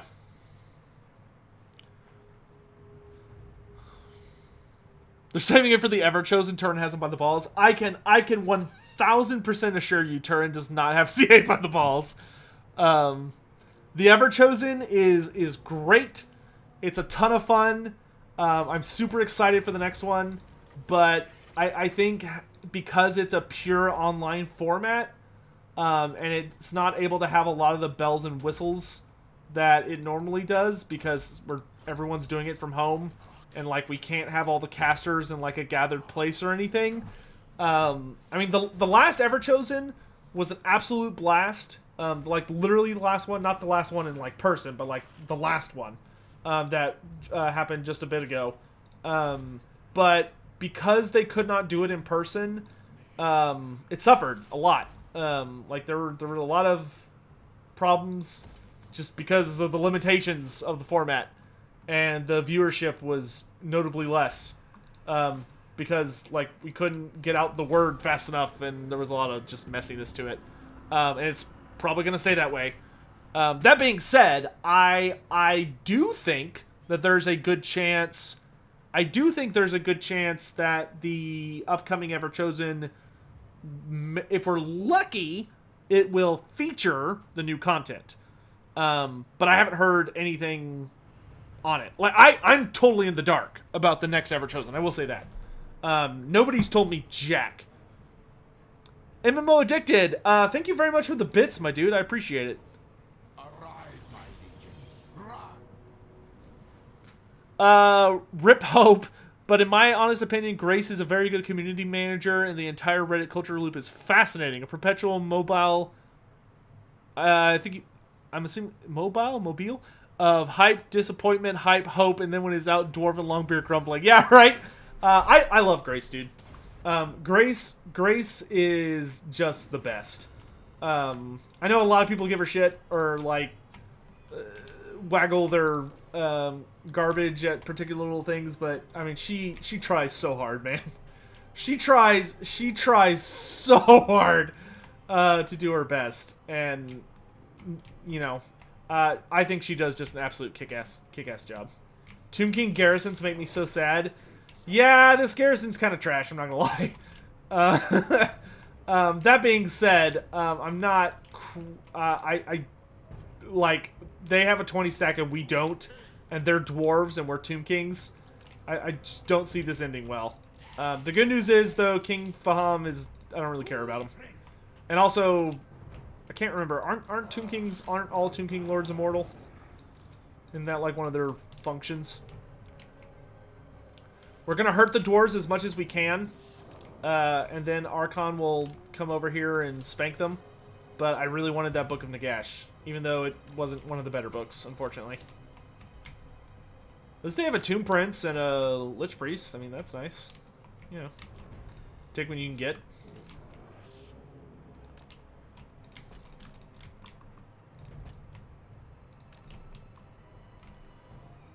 How'd the ancient Nehekharans deal with the Great Catastrophe? They were living in caves. And generally beneath the demons' notice. And the demons were really busy trying to kill the lizardmen, and then trying to kill the dwarves, and then trying to kill the elves. And that ate up a lot of their time. The Nehekharans do have records about the Great, like, not really records, but they've, like, passed down legends about the Great Catastrophe, and the way the Nehekharans remember the Great Catastrophe was like their god. Their recordings of it were that they witnessed like actual gods like running around fighting, which seems to have been the Lizardmen. Don't think CA is confident on the release date. That could be the case. Hopefully CA is not doing, oh shit, this is the day this has to come out, we have to release it. And instead they're doing, it'll be out when it's done. Because that is the way it should be.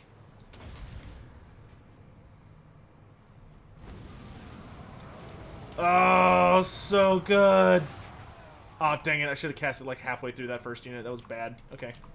No, shoot the miners. Miners are actually painful against walls. We'll save our scorpions for when they're on the walls. Lich Priest, get off the wall, you goof. So what do we got here? Hammers! Oh my god! Yes, okay, start applying Spirit Leeches just immediately. Oh my good god, I did not realize they had hammers. Are you kidding? Okay, let's see if we can go take out these organ guns.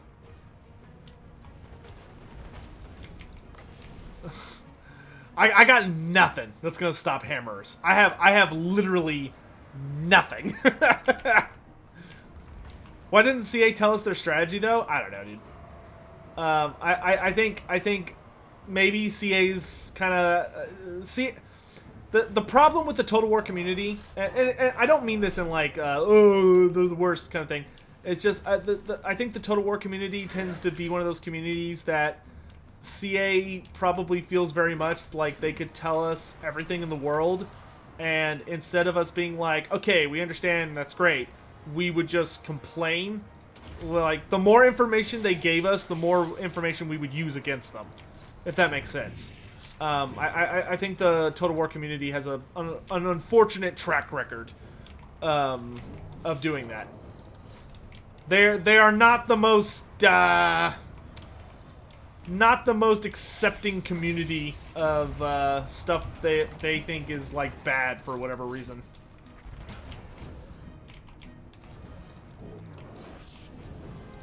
Like it doesn't take like a wise man to like open up the Total War forums and see that they are literally just like garbage incarnate.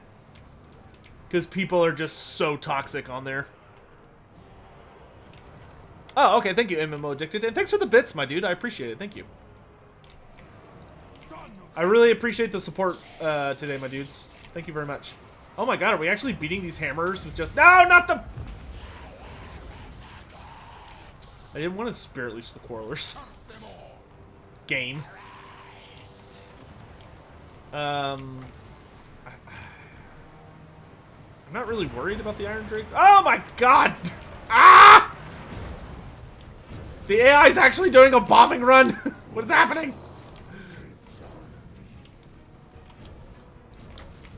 Ah, here we go. Ah, God. I wonder if I can get this Tomb Prince further out. What does this do? Lowers melee attack and rampage. Boop. If I can maybe get him out. Bring these archers down. Both of you, please. Ushapti, get your asses back here. Dude, just get far enough away that I can shoot them. That's all. Okay, that'll work. That'll work. That'll work. Good. Good. Good. No, hold it. Hold it. Yeah! Oh, that was beautiful. And it even bounced back. Mwah. Mwah. Dude, we're going to win this, I think. Maybe. Open fire! Get rid of those hammers, damn it. Okay, archers, I need you to start focusing down that thing. Okay, yeah, we've won this side. And I've got another scorpion. And scorpions. Dude, that Tomb Prince just, like, fighting to the bitter end. Get the Ushapti back! Oh, wait, I get more. I get bonus Ushapti. Bonus Ushapti! I'm not 100% sure how we're going to deal with the king. Or lord. Yes, die, hammers.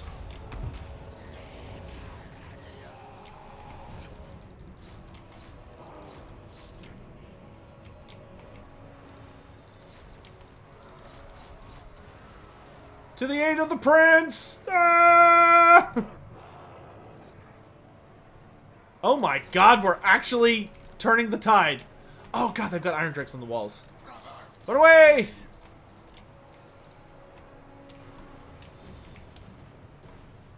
Oh, those are scary.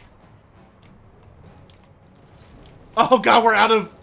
Oh god, we're out of arrows, the humanity! Okay, if I can, I would oh gosh, I need to save that. Save the Lich Priest! Save the Lich Priest! He has so much magic!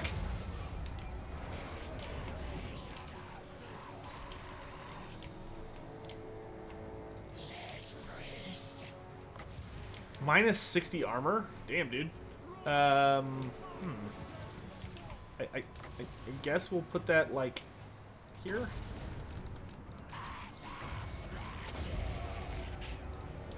Dude, get away from them before you crumble!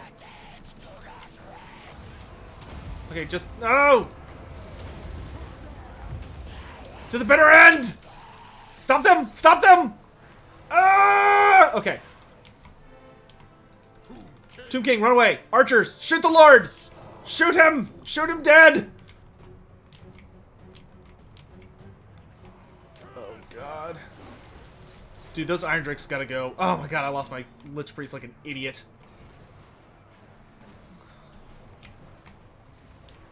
Ah, they've got Quarrelers!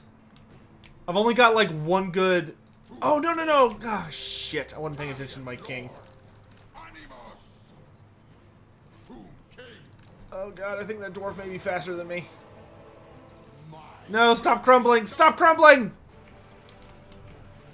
Dang it. Okay, well, I have no one to blame but myself. I got distracted on like 2 occasions. That was my fault. Okay, or just don't. We'll put one good fat volley into these dwarves. Chugga chugga chugga chugga chugga chugga chugga chugga. Good grief, that ability hurts. All right, we'll just maximize casualties, but yeah, there's no way in hell we're gonna win this. Yeah, nope, there we go. If I had kept my Lich Priest safe, we would have won, I think. If I could have just Spirit Leeched the Lord until he died.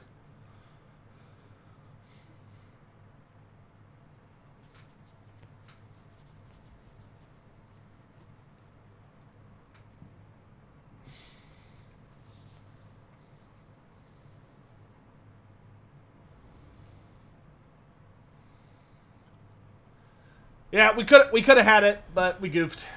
That's alright though. Ah, great, the dwarves are back. Yeah.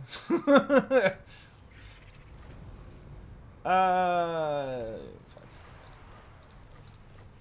Okay, so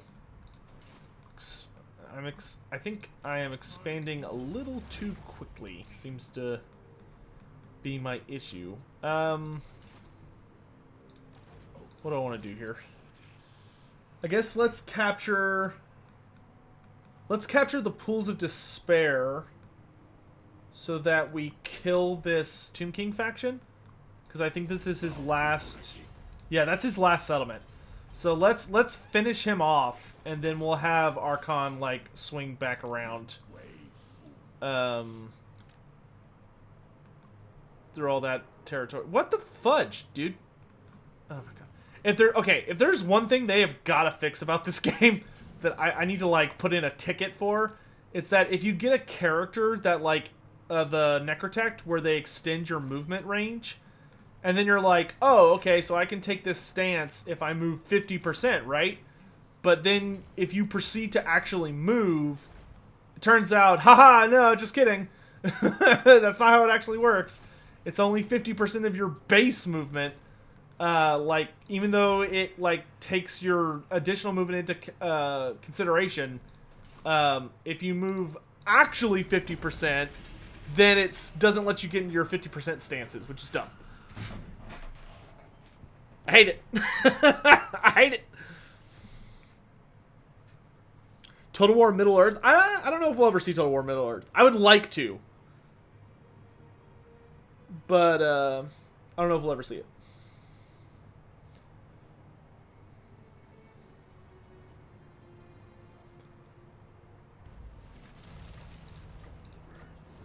Magic Unleashed Undead Pirates. Nice.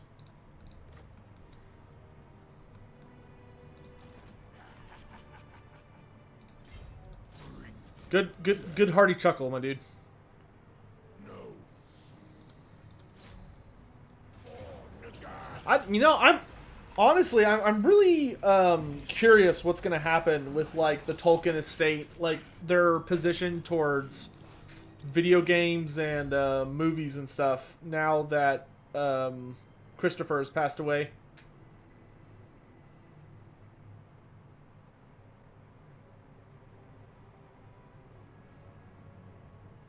AOS Total War? Maybe, but probably not for a really long time. If they did an Age of Sigmar Total War, it would have to be, like, far enough in the future that it doesn't just feel like immediate expansion. Because I think that would be kind of silly.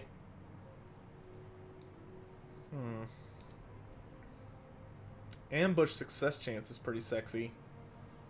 I think let's finish out our melee tree.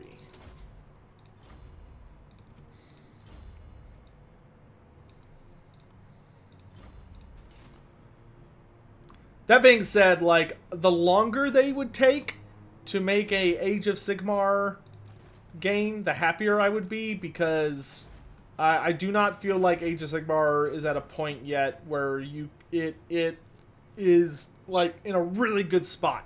You know what I mean?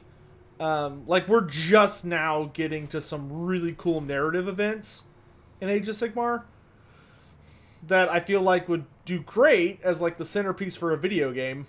Like Slaanesh breaking free of his prison. That's going to be awesome. But that's not even going to happen until this, like, upcoming summer, probably. I'm so excited for that, dude. Ah, there we go. I could get Necropolis Knights if I wait a turn. Or I could make El Haik have actually... Man, that garrison is trash. Holy crap. One Ushabti. Ooh, boy. I mean, you get most of the good garrison stuff from the actual main building. The only thing you get from the actual garrison that's worth it is the max. The jump from the middle tier to the max tier is freaking goofy. Like, oh, 3 spears, 2 archers. Well, that's trash. 3 spears, 1 warrior, 2 archers, and your Shabti. Still pretty trash. And then all of a sudden, 2 tomb guard, a necrosphinx. Why couldn't you give me the tomb guard in tier 2? Yes, MMO Addicted, I am a massive fan of 4th edition Warhammer Fantasy Roleplay. Big fan. I actually ran a campaign here on the channel for a good bit. Unfortunately, we had to call it quits eventually, but it was a lot of fun while we were running it. Okay, let's focus on getting Necroserpents, and then we will, well... Decisions. Okay, no. Okay, let's get Phyrus fully upgraded. And let's get El Kalabad fully upgraded. Let's just try and get like all of our little settlements to max tier. So we're getting money and they have like good structures. Do I think Tomb Kings can have a new DLC in the future? Yes, absolutely. I think Tomb Kings are prime Lord Pack material right now. Because we need the Lich High Priest. I would love to see Tomb Heralds as a hero. And then give me the Kimric Titan as like the big Chungus. The big lad. And then from there, I don't know. I'm sure they could throw in a couple of random units. But yeah, that'd be awesome. And then give me Ramhotep the Visionary as a legendary lord, and give me Prince Apophis as a legendary hero. Boom, done. Boom, done.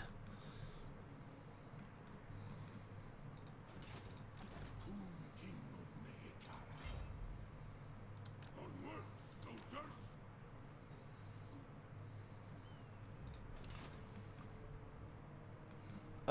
Okay, so Arkhan the Black, I need your help down here to make sure we get this rebellion under control. Let's upgrade the Pools of Despair. God, I lost so much money losing Vulture Mountain. That is a bummer. It doesn't help that I'm also being, like, rated for a hysterical amount of money at the Wizard Caliph Palace. Did I love that TCU won over Texas? I'm gonna be honest, I don't watch sports. I went to TCU for like 2 years, very, very late in my collegiate career, but I don't have like a lot of allegiance to TCU. My family does. My mother works there, and my sister got her bachelor's and almost has her master's. But as for me personally, yeah, to me it's just a place. Return! Oh, okay. Well, I guess I'm fighting him whether I like it or not. Oh, no, yeah, this should be not too bad, though, because I have like a super baller Lich Priest. Arise, my legions! Rise! Do I plan on doing another Legendary Lords Versus? What is a Legendary Lords Versus? Do you mean who would win? Maybe. At some point. I don't know. I'd like to, but the the guy the editor for that series, who did all like the fancy stuff for it, is I have not heard from him in a very long time. I don't even know if he's still remotely available for work.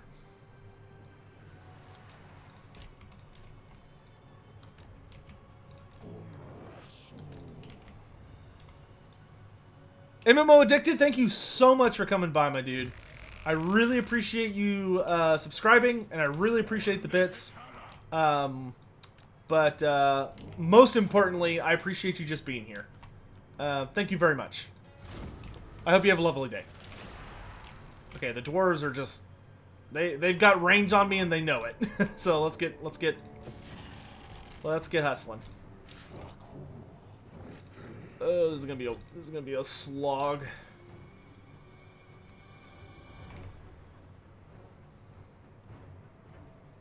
Man, that feel when the rebel army has, like, vastly superior troops. Or vastly superior build than, like, anything the AI normally thinks to take. Have Orion and Ariel gotten busy in the lore? Yes. You want to know a funny thing about Orion and Ariel, actually? Is that... So, here's a fun fact about them for you. The incident that led to the two of them going from being just normal elves, Orion and Ariel, to being, like, demigods, was literally that during the meeting... So, the elves... were basically that were in Athel Loren had a really big meeting to talk about, like, that they were not in a good spot because they basically knew that, like, a ton of super nasty shit was coming their way. You know, they already knew for a fact that there was, like, a colossal greenskin army and a colossal dwarf army coming down on top of them. It was called the Winter of Woe, and they were like, we're totally boned. Like, it is functionally impossible for us to have a chance in hell at surviving what is to come.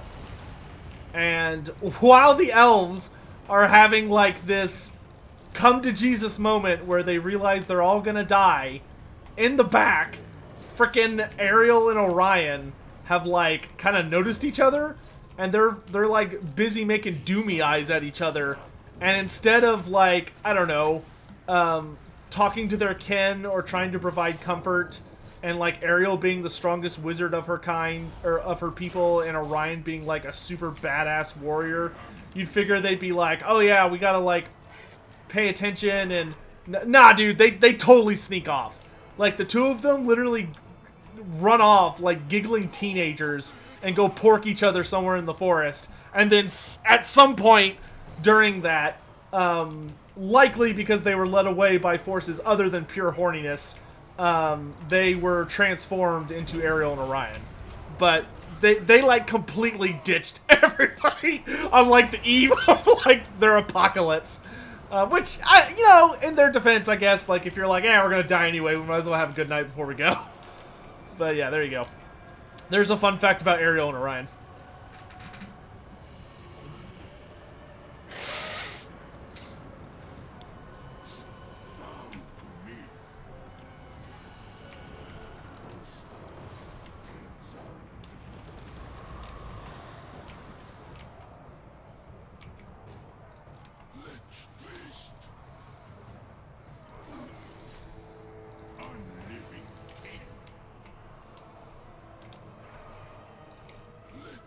More tornadoes, please.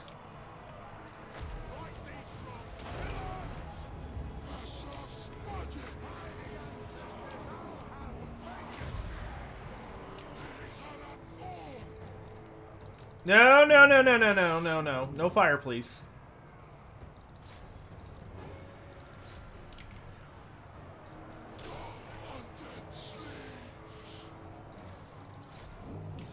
That's my favorite Wood Elf lore now. The Wood Elves have some pretty, like, bizarrely goofy moments in their lore from time to time. Not all the time, but every once in a while something crops up when you're like, whoa, hold on a second. Oh my god, what I would not give for, like, another 2 units of cav. Yes! No, no, no, no! Come this way, come this way, come this way. Yes! Oh, oh, oh, what a good Skull Storm. Oh, yes. It wasn't perfect, but it was pretty good.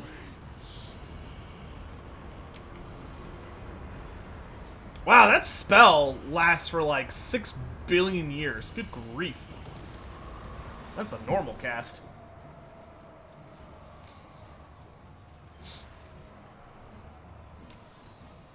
Oh god, they're shooting my Lich Priest. Run away! Run away!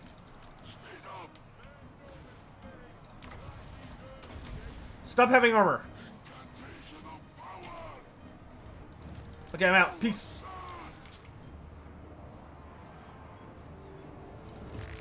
Scorpion! The ranged units! I totally forgot I had a Scorpion until just now. Activate cycle charge bullshit tactics.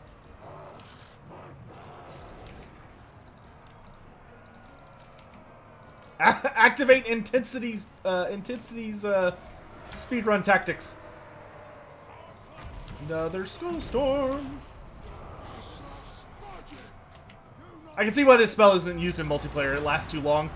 The odds of it like going back on your troops and killing them is really, really high, considering how long it lasts. Stop it! Stop shooting me!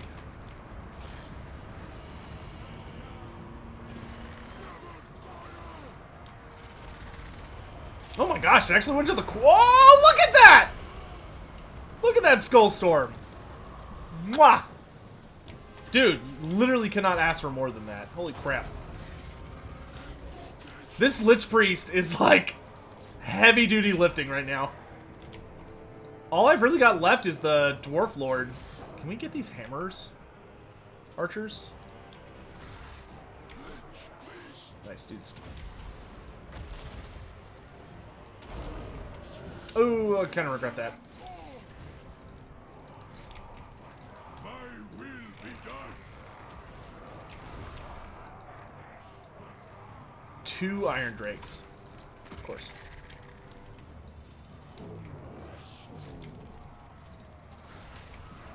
How much do I need for Skullstorm? 11? Oh, we got another one. We got another one in the pocket. We got another one in the pocket. This is like the 5th one. Fear me. Yes. Go back. Go back. No, come this way.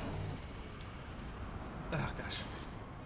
I honestly wish... Oh, gosh, that's not good. They're actually starting to break through. I honestly wish, like, if you upgraded... Oh, dang, my curse went off, and I was not really in a good position to take advantage of it. I honestly wish that if you, like, upgraded your Vortex spells enough, that instead of it just being, like, oh, the spell lasts longer, I wish it was, like, you could aim it. Even if it was, like, just 2 or 3 seconds. That would still be, like, such a big deal. Well, I still have my Tomb Scorpion. And my Lich Priest might be able to use up these guys' ammo. Oh, gosh. Tomb King, get out of there. You are not going to beat a Dwarf Lord, dude. Get out of there, Rakash! Scorpion, activate strafe procedure. Oh, God! Keep moving, keep moving, keep moving! I'm sorry, I'm sorry, I'm sorry! Just run away, dude. Oh, fuck. God, there's so many Quarlers. Ah, strafe! Strafe! Just get out of range, dude!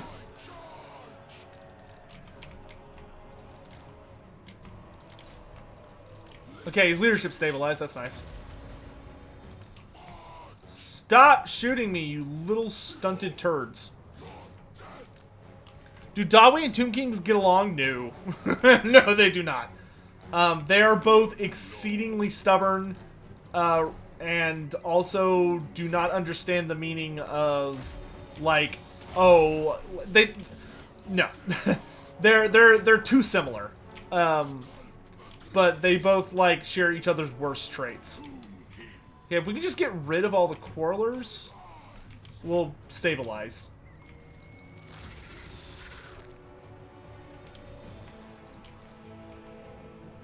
These Quarlers are almost out of ammo. They've only got 2 volleys left.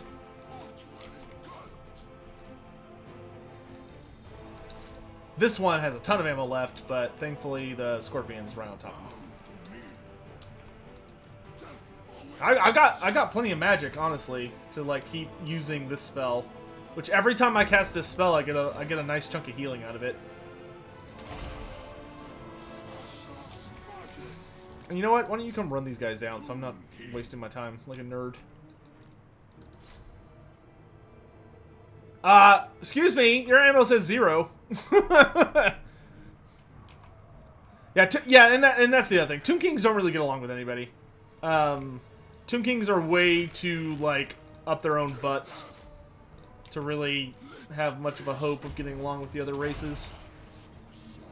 But that's why they're considered neutral. They used to be considered an evil faction, but in 8th edition they got updated to just being neutral instead of evil. And you pursue those doors with ammo with extreme prejudice. I am reborn. Okay, Lich Priest is just gonna keep hunting those dudes down. Wonder if I have enough juice to get another. I do have enough juice to get another Skullstorm if I save up my magic. But I think I guess it would be better just to get healing though. But I only get 56 heals per cast. God, I hate when the units like all spread out. Yeah, kick ass, Tomb King. Okay, let's let them kind of reconsolidate so I can actually get a half decent charge off. There we go. Good job, Tomb King.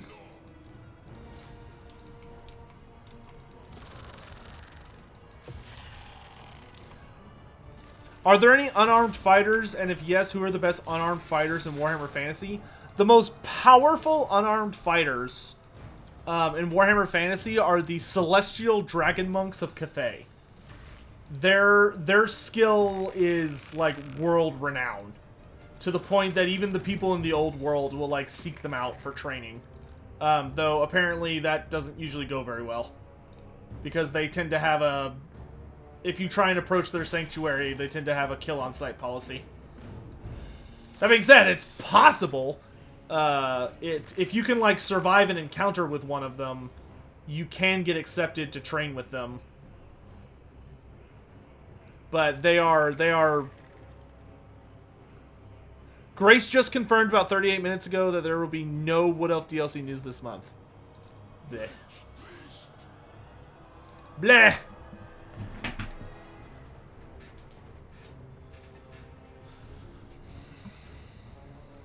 Okay, now we just have to kill the Dwarf Lord. If we can kill their Lord, I think we'll be golden. He still has hammers. That's not gonna do. Kill the Stunty King.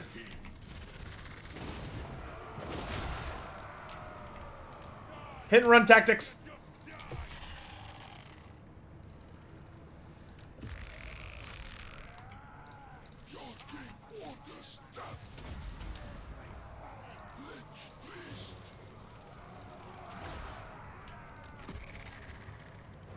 I swear that dwarf just healed.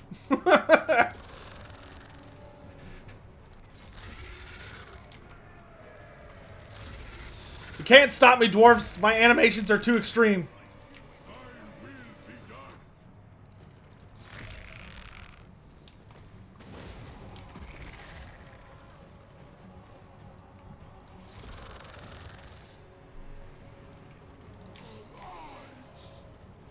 I'm gonna save up for a Skullstorm, because if I can get all the Dawi just pile in on the Scorpion, I can just get like a giant Skullstorm into him, and it will be the end of the brave Dawi.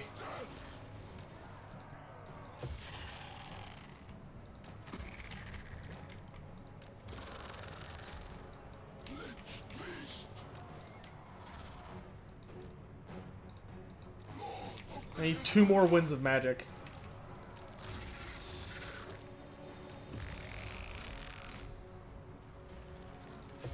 Dive, dive, dive! Good boy.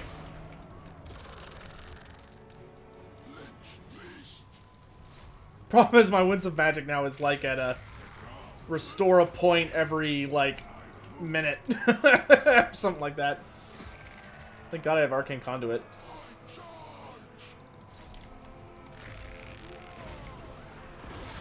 Two Scorpions are so cheesy.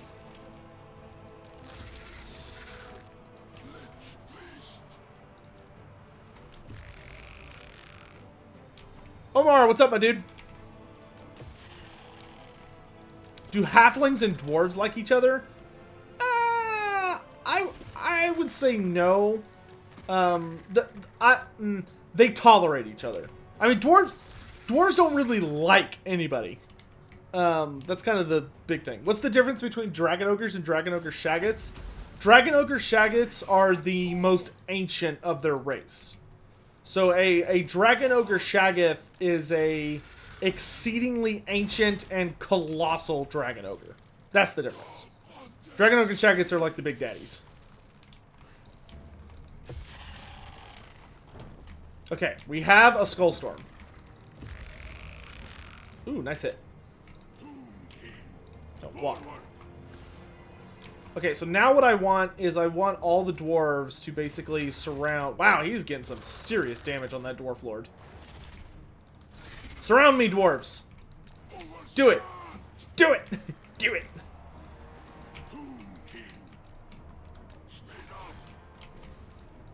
No, that's a terrible surround, dwarves. I mean, you're hurting me, but you're not doing what I want.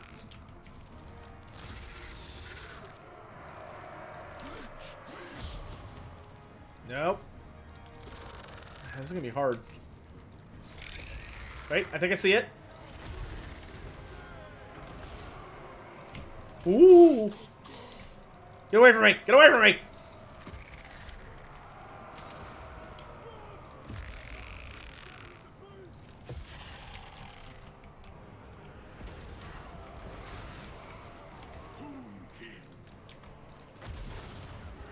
Do it now! Yes!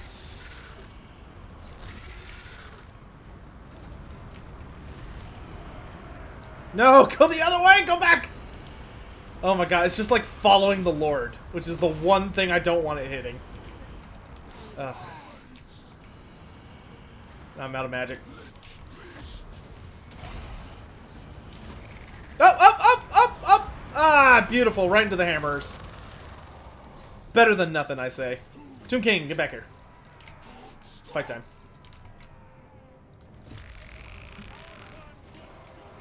Yeah, we can use this guy to chase off fleeing units.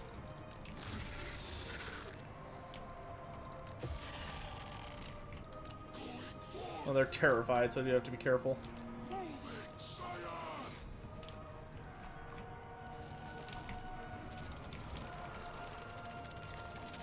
Who's the spookier army? Tomb Kings or Vampire Coast? Or are you asking Vampire Counts?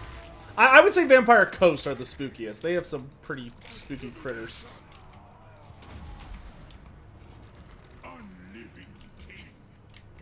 Okay, these guys are shattered. Awesome. Come here, little dwarves.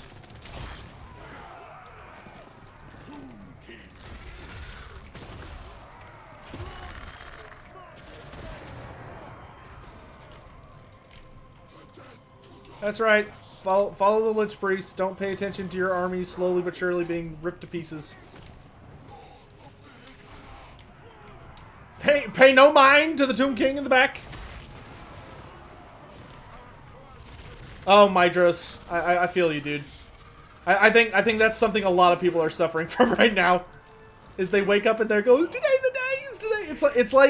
It's like waking up for Christmas and then finding out that Christmas doesn't happen for like another 2 weeks. Like, could you imagine? It's not a good feeling. It's not a good feeling. But just know that for every week that the Tomb King DLC gets delayed, just means it's going to be that much better when we get it. That's the important thing to remember. Every time a week goes by that we don't get it, that means that's another group of bugs squashed, or another feature that's being improved to the best it can be. You know, it's not like they're just sitting there like cackling, trying to build up our hope and then squash it every time. You know, I assume what they're doing right now is trying to make it the best it can be, and they're not yet at a point where they're confident with it. Either that, or the guy who makes those amazing trailers did such a good job with the Grom trailer because he managed to make it like a cinematic masterpiece that conveyed the theme of the DLC perfectly, while also making all these super badass movie references. And he's trying to do it again with this DLC, and he's like, I got nothing. And so they're just stalling for him. Maybe that's what it is. They're like, we need it to be at least as good as it was last time. And he's like,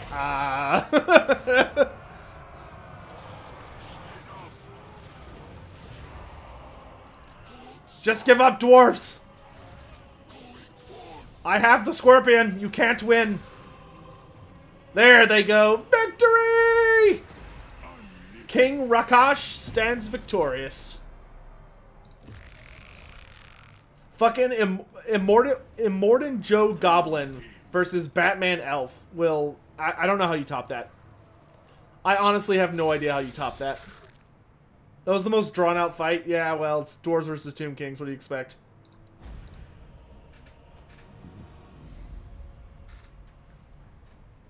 So what do you want from me? they're two very grindy factions. Good grief, that organ gun wreaked havoc on me.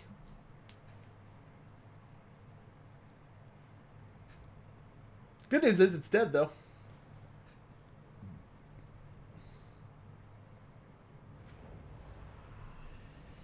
Oh my gosh.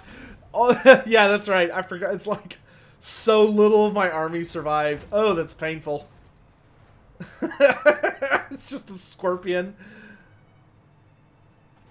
The guy has a second army? Are you serious? Oh my god. And wow, another rebellion. Christ. Okay, this one shouldn't be that bad.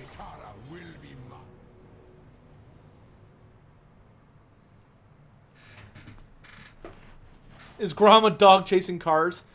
Well, he was a Morden Joe in the reference. It wasn't a Joker versus Batman. It was Mad Max Fury Road versus the Dark Knight.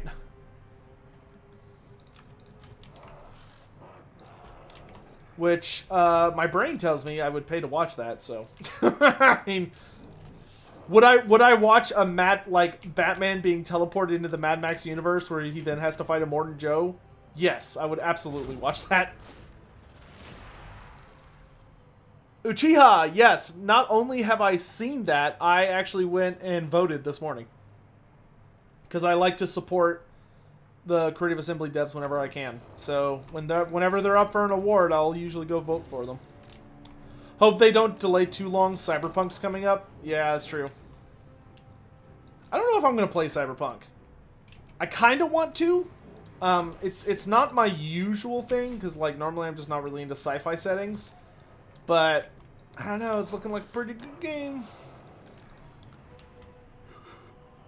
What's the weakest main faction in Warhammer Fantasy? From like a gameplay perspective, a lore perspective, like what's the caveat?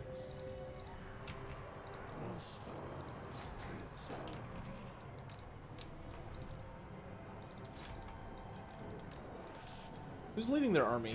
War boss? Okay.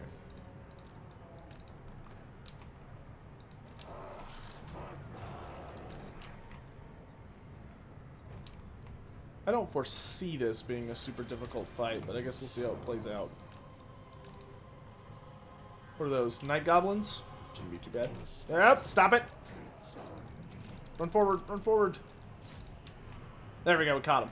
Nice.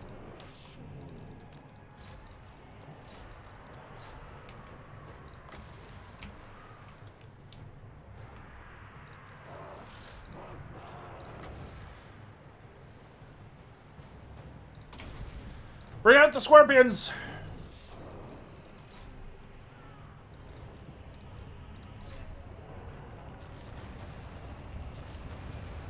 I love that they actually got the swarm units for the Lizardmen and the Tomb Kings. Absolutely love it. I really want rat swarms for Skaven in some fashion, like as an ability or a spell or something. I also would, like, we have bat swarms for the Vampire Coast, but unfortunately it's like a thing you do to your, it's a, what do you call those? Commandment? Edict. One of those. A friend and I are playing a Dwarf and Empire co-op Immortal Empire campaign, and we notice Grimgore doing WAs with no pause. Declares a WA target, takes it 10 turns later, and immediately calls another WA. Anyone else notice this? It's probably a bug. I mean, an unfortunate truth about Total War Warhammer is that the co-op is so heinously unoptimized that it's just silly. The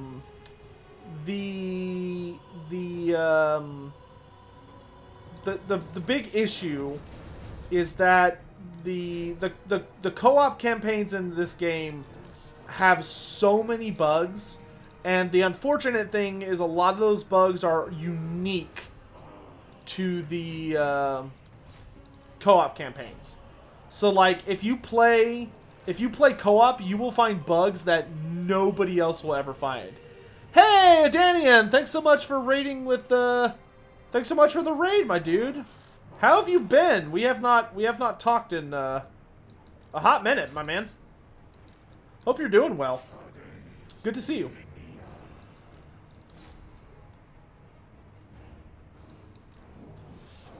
Tomb King's extended mod does have proper tomb swarms. How would you have proper tomb swarms?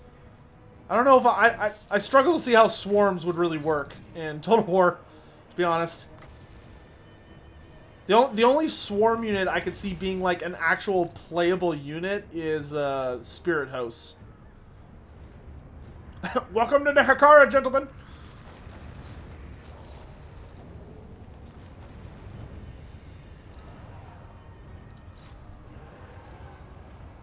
God, CA, give me freaking rat swarms. You know what I would be happy if they did? I would be so happy if they went to the Skaven campaign and they got rid of Menace Below. Or, sorry, didn't get rid of Menace Below, but they replaced Menace Below with, instead of it summoning a unit of clan rats, which is total bullshit, it should like, summon a rat swarm that does, like, damage and stuff. Instead of summoning stupid, frickin' endless clan rat garbage. God, I hate Menace Below. I hate it. I hate it.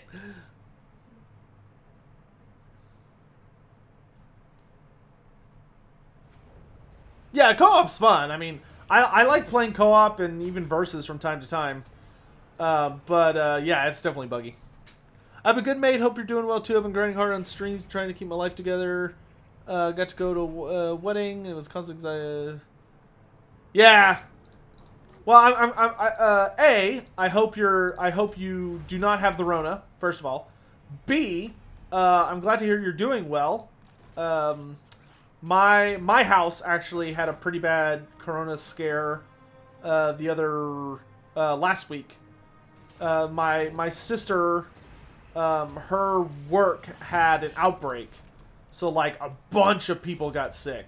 Like, so many people got sick that they went from being like, we expect you to show up to work, like, rah, rah, rah, to, oh shit, we need to, like, completely shut down the building and, like, not let anybody in. Like, shut everything down. Which I found, just ridiculous. But, like, good job, dinguses. But in any event, so a bunch of her coworkers got it, and like she was in the room working with someone who ended up having it and getting super sick. But she got tested, and we found out yesterday, 2 days ago, I think 2 days ago, that she tested negative. So that was nerve-wracking. But thankfully she did not get sick.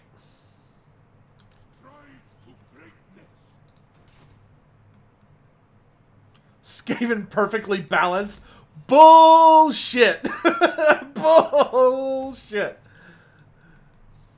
That is the biggest load I've heard in an age.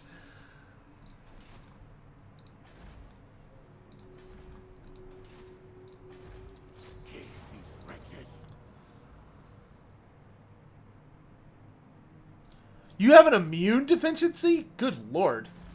Yeah, don't get that. Don't get sick. Please, stay safe. Yeah, I want die. Okay, so Arkhan the Black will clean up all this mess next turn. Let's send King Rakash, I guess, to El Kalabad. We got the Kitty Lord, the Sphinx Lord. I guess we could send. Well, okay. Let's wait until we clean up this mess. We kind of got shit all over the place. Kassar. Yep, let's do it. Let's give all these enemy armies attrition. Sweet, sweet attrition. Which absolutely destroyed my economy, but that's okay.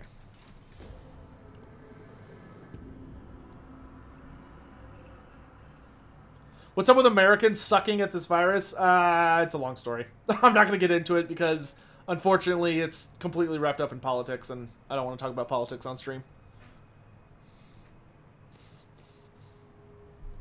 What does Grand Hierophant Kotep do in the lore? Anything? Oh, dude, Kotep's a big deal. Kotep was basically the first of the Lich... well, okay, so a couple things. Kotep was basically the first of the Lich Priests to discover immortality.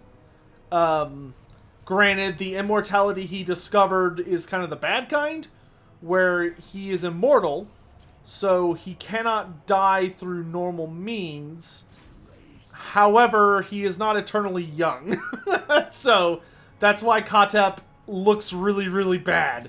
The crazy thing about Kotep, and all the Lich Priests, actually, is that the Lich Priests are not actually undead. That's something a lot of people don't I think a lot of people don't realize about the Lich Priests, is they are all alive, just like Necromancers are. All Necromancers and all Lich Priests are still alive. They're just in really, really bad shape. Some other stuff Kotep did is that when Nagash cast the Great Ritual, and some other stuff happened, Kotep was kind of one of the leading figures that fought back against Nagash. So he's actually, like, fought on battlefields where Nagash was present, or, like, Arkhan the Black was present. Like, he's fought a lot of really powerful enemies of Nehekhara. But then the last big thing is that when all of the Tomb Kings were basically prematurely woken up by the ritual of Nagash, when Nagash cast this massive spell essentially called the Great Awakening, where he tried to resurrect all of the world's dead under his control, and he kind of succeeded, but unfortunately he got chopped up before he was able to finish it. But his spell was enough to awaken most of the Tomb Kings, but the magical defenses, the wards in place on Cetra's tomb, were way too strong. So all the Tomb Kings woke up except for Cetra. And all the Tomb Kings started fighting among themselves, and Nehekhara was literally, like, completely consumed in civil war, and it was generally a bad time. And Kotep realized that if things kept going at their current rate, the Tomb Kings were basically going to destroy all of Nehekhara. So, realizing that he was almost assuredly going to regret it, Kotep decided to pull the ultimate sacrifice and volunteered to go wake up Cetra the Imperishable, knowing that Cetra was going to just be furious. And sure enough, he was. When Cetra woke up, he was beyond pissed. And Kotep was the one who basically explained everything that had happened since Cetra died. He told him, like, everything. And after he finished his explanation, Cetra wanted to kill him because because Kotep was obviously the head of the mortuary cult, and as far as Cetra was concerned, they had lied to him about being able to grant him immortality and a bunch of other stuff. They had, like, made him false promises, and he was not kosher with them. But in recognition of Kotep pulling a bro move and waking him up,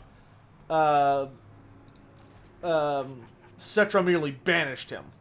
So Cetra banished Katep from Nehekhara and told him, you may not come back under pain of death unless you discover the secret to the immortality you promised me. So, like, the really, like, woo, awesome kind of immortality, where you have, like, the body of a golden god kind of stuff. And so Katep left. And, he wandered around the world a whole bunch, but, unfortunately, he never found it. In the end times, he did show up, briefly, but he basically showed up. He mostly hung around Nehekhara. He just stayed away from Cetra. And he participated in a lot of famous battles under the guise of a mysterious stranger. So, for instance, Mount Arachnos, which of course is over here, and like is where Grom the Paunch starts next to in his Vortex campaign. Mount Arachnos, which has a lot of Arachnarok spiders and a bunch of other scary... It's just a mountain of spiders, essentially. Something happened, and it caused the Mount Arachnos spiders to swarm out. And they were going to absolutely obliterate a couple of tomb cities. But Katep showed up and just, like, bitch slapped them. With just a hilarious OP Skullstorm. He did a couple of shenanigans like that. But, unfortunately, the story did not end well for Katep. He was never able to discover the secret of immortality. The only thing he was actually able to discover was he discovered a way to kill Nagash. Because Nagash is a true immortal. At least for the most part. You know, Nagash has the kind of immortality where you can destroy his body, but he's not dead. Like, his spirit just kind of continues to exist. Just to be a jerk. And, but Katep actually figured out a way to kill him, like, permanently, forever, banished to hell and never coming back. And during the end times, he finds Cetra and he basically tells him how to kill Nagash, and then just kind of, like, bows his head down because he realizes that, by coming back, he has forfeit his life, because Cetra told him, if you ever come back, I'm going to kill you. So, even though he came back to save Nehekhara and Cetra, Cetra is very much a strong believer in Cetra's word. Cetra's word is law. So Cetra kills Katep. He decapitates him. And it was a bummer. And also an absolute waste of such a powerful wizard. Because if Cetra had Katep by his side for the final battle with Nagash, he might have stood a better chance.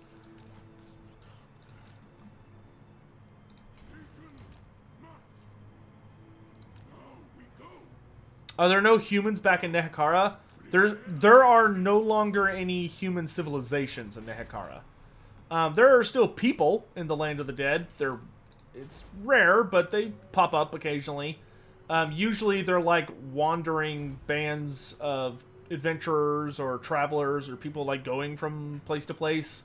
They're not really like... There are no permanent human settlements in the Land of the Dead. The Tomb Kings would not stand for it.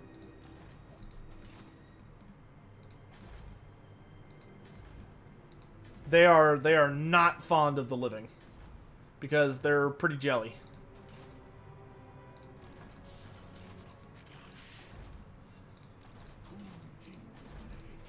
Where's the nearest, where's the next nearest book? Nowhere close. Oh, wow, the really good book is over in the Temple of Skulls. 5th book of Nagash is also pretty good. 8th book, yeah. 3rd book sucks. Oh, no, wait, never mind. 3rd book, 3rd book's okay. It's a little gimmicky. 4th book is super sexy. And the 6th book is also super sexy. Oh, God, the White Tower of Hoeth. Skaven Blight. Carrick 8 Peaks. Ugh.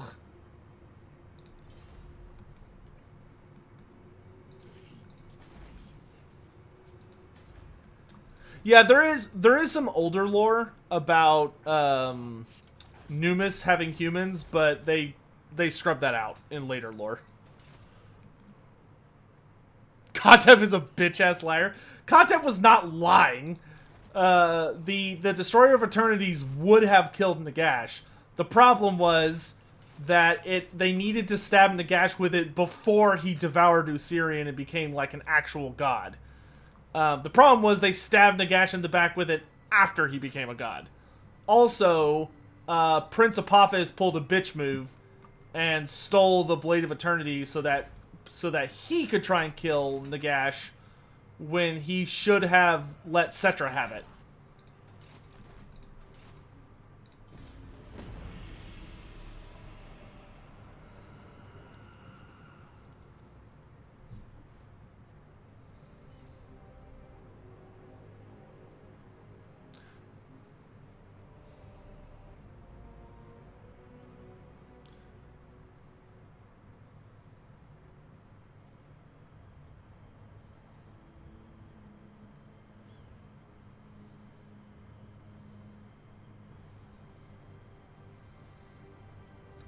Yeah, the problem with Apophis versus Nagash is Apophis took too long.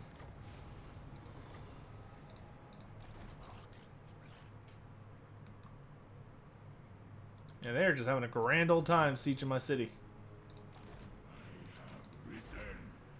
Is Araby canon? Yes, absolutely. Araby is very canon. I mean, Araby is a civilization of humans. Like, the Wizard Caliph's palace, the Wizard Caliph is a person. He's like one of the ruling lords of Araby. Which Araby is basically divided up into two different cultures. There are, like, roaming nomadic tribes, and then there are, like, established cities of borderline pirates.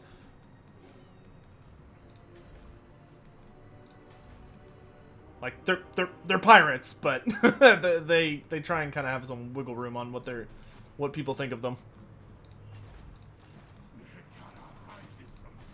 They can be nice, they just choose not to most of the time.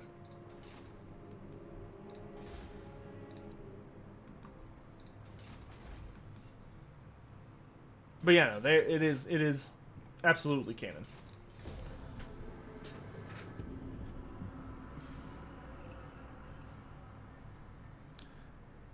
Who would win in a fight, Arkhan the Black versus Heinrich Himmler? Well, that actually happened, and Arkhan the Black won. Sorry, yes. But that did happen. That's actually one of the few who would wins that actually happened in the lore. Heinrich Himmler dueled Arkhan the Black for Alakanesh, which is Nagash's staff. And Himmler was doing really, really well until he overreached and he miscast and killed himself. Typical. Yeah, give me that public order. I'm just drowning from public order problems right now.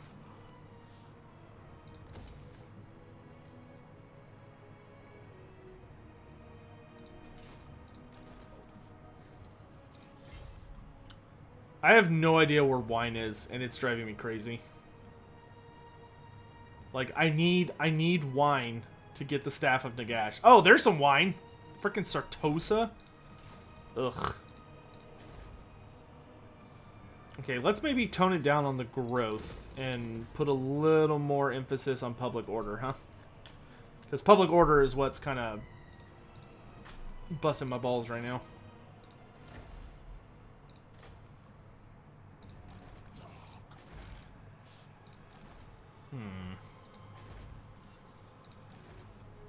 Where to send you? I want to get rid of these book nerds. See if we can catch them in an ambush. Essen also has wine. Essen is... Wait, isn't Essen, like, in the Empire? Oh, thanks. Yeah, Essen's, like, way the fudge north.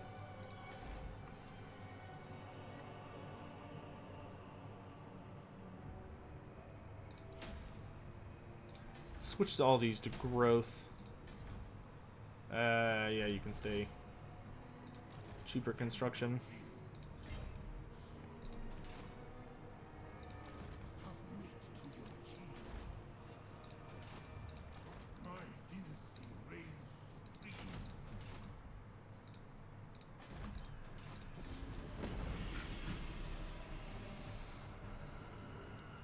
Are the people of Araby related to Nehekharans? Not directly.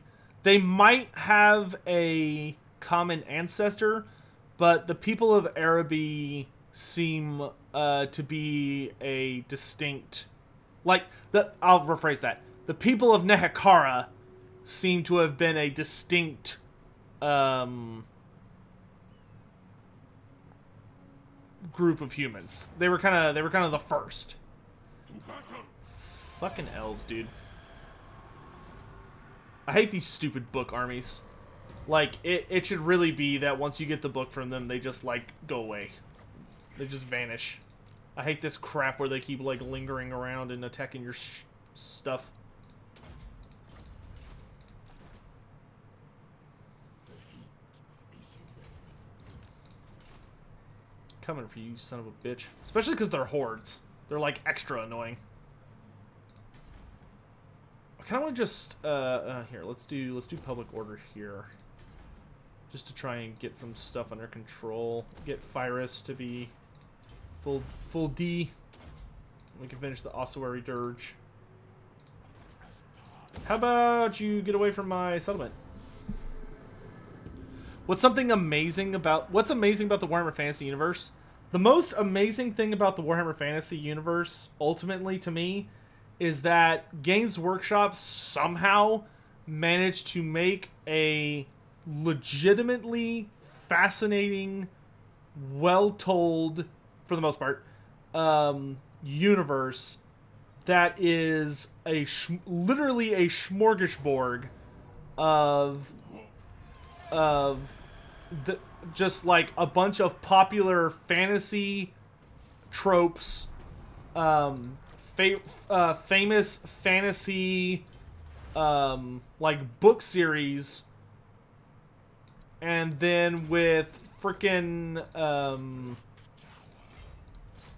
and then also our world's real history, along with a lot of our world's real myths slammed into it, and they made it work, which is just mind-blowing.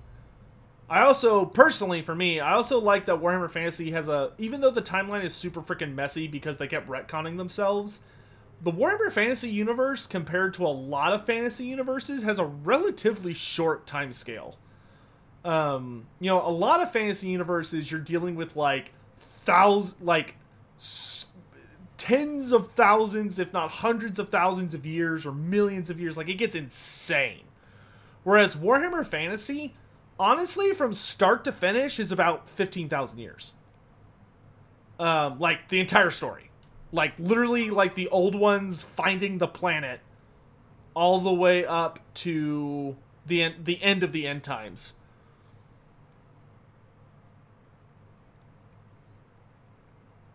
Like, which, when you really think about it, like, holy crap, that's a long time.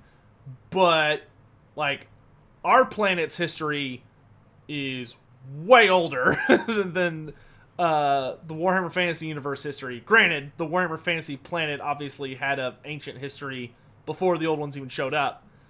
But, like, you know, we don't, like, that only matters a tiny bit to, like, oh, you know, dragons and stuff like that. Like, it's a genuinely fascinating universe. And the other thing I really love about it is because it's a mirror of our world's history, in addition to, like, whatever your favorite fantasy stuff is. Honestly, like, I am a 100% supporter of the fact that you can quite literally look at Warhammer Fantasy and be like, man, I want to put X culture in Warhammer. Okay, do it. Or like, man, my favorite monster is this. Do you think it could fit somewhere in Warhammer? Yes, 100%, no question. Are there any Warhammer characters that many fans love to simp for? Fucking Aberash, dude.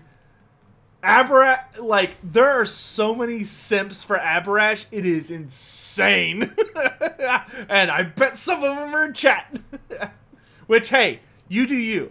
I think everyone should simp for a character. It's an enjoyable experience to find find a character you want to simp for. Everyone should have someone. But the worst by far is Aberash.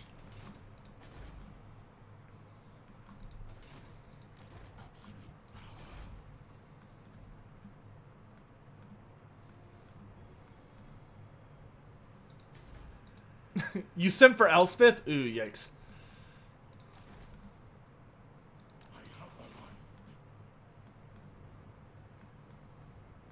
My heart is for the lady. I mean, the lady's a respectable pick.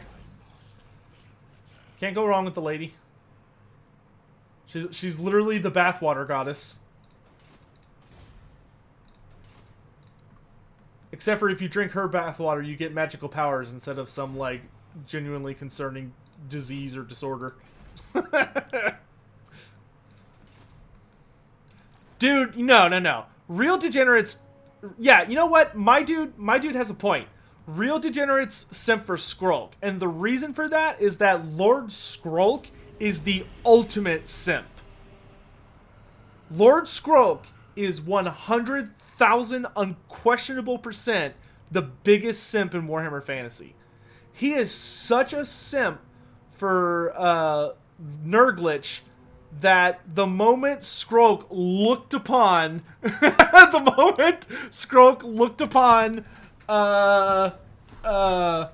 Nurglich, he was so amazed by his disgusting putrescent filthiness that he tore out his own eyes.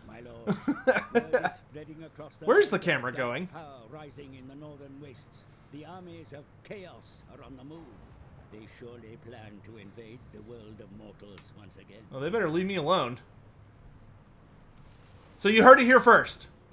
That is a lore fact. You heard it here first. Lord Skrulk is the ultimate Warhammer Fantasy simp.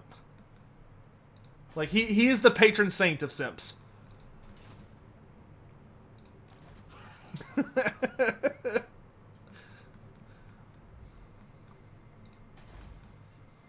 Lore facts.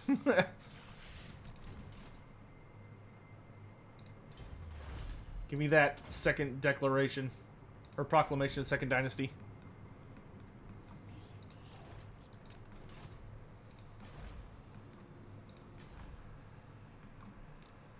Ah, we can get a rank 5 city. Oh god, I want it. I want it so bad. You simp for the Dark Gods? Well, they would certainly appreciate that. The Dark Gods do value their simps.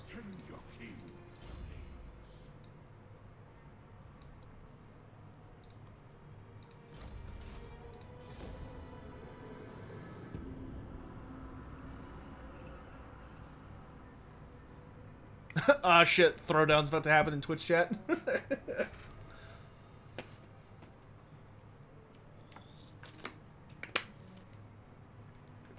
You do know there will be fan art of this, Sotek? I'm okay with that. How old is Skrulk? Skrulk's like... I want to say Skrulk's somewhere in the ballpark of, like, I think he's been around for at least a century. Maybe a little longer. He's pretty old. But, I mean, Skrulk's one of, like, the most favored people in his clan. He gets all the goodies.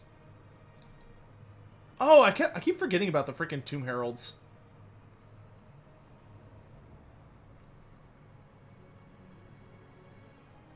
Ooh, that Tomb Guard one, though. Because I have, like, a stupid amount of, Canopic Jars.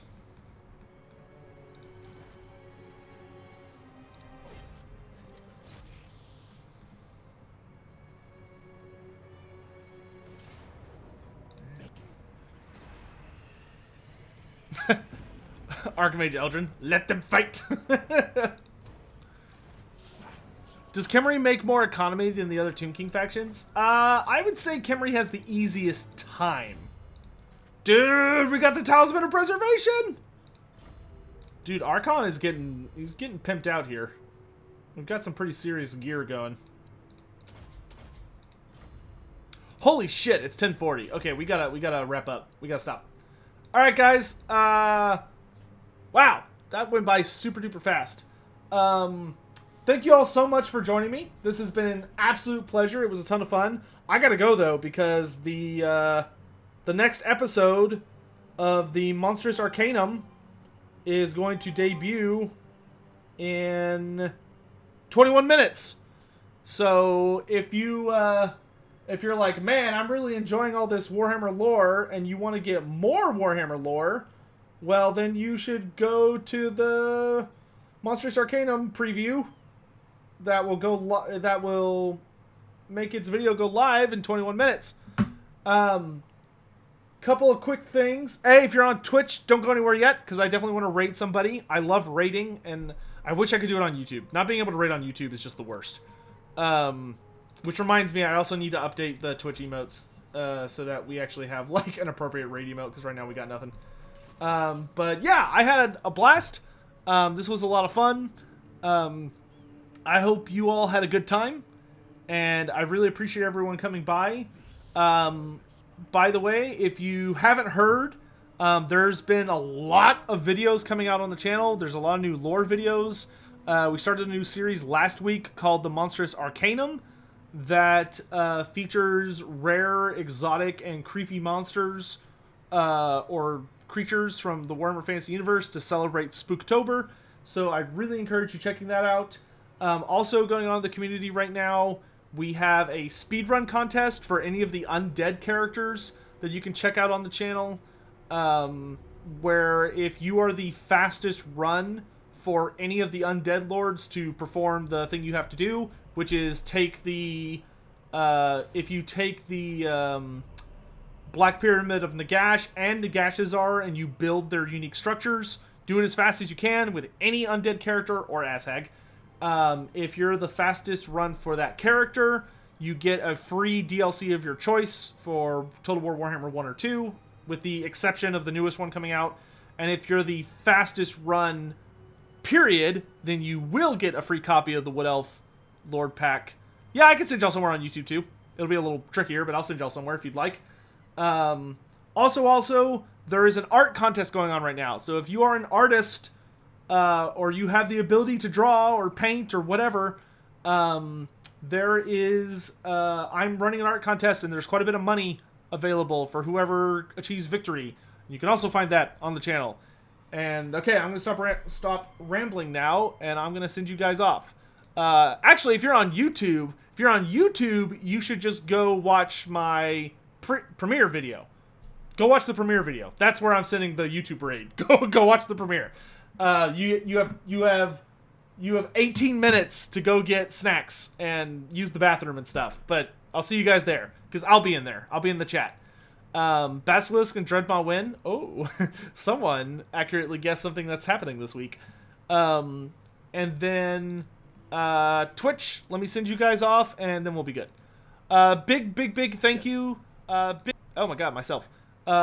Massive thanks to everyone today who either followed on Twitch. Big thanks to Danian for the raid. I really appreciate that, my brother.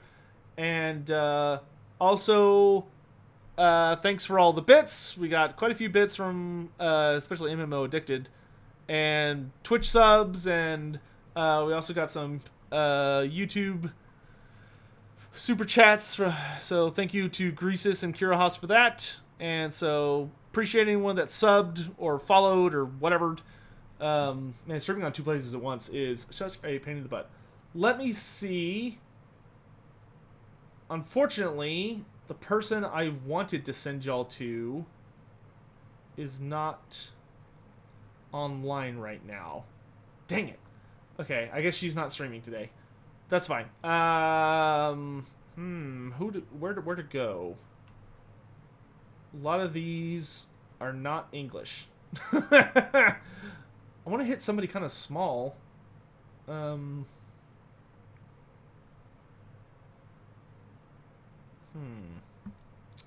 are you? Oh, let me see if this person's good. Thank you all for coming by the way. I really appreciate. I know this guy from my chat, Raytar. Raytar. Let me check him out. Okay, they're the Yorks. They come after them, they will just fight. All right, Danion. Tell you what, just for you, we'll hit him up. So Twitch, go say hello to this dear fellow. Stick around, throw him a follow, say hi to him, tell him the Lord Master sent you. Be nice. And I will see you guys tomorrow. And tomorrow, the person I want to raid, I know will be online, and we're gonna drop the Wrath of God on her. It's gonna be awesome. Hey, G Russell, thanks so much for using your Twitch Prime sub. 2 months, thank you very much. I appreciate it. Yeah, y'all have fun. Go raid this nerd, and everybody on YouTube, I'll see y'all on the video in just a bit. Thanks for watching, guys. Catch you next time. Toodles.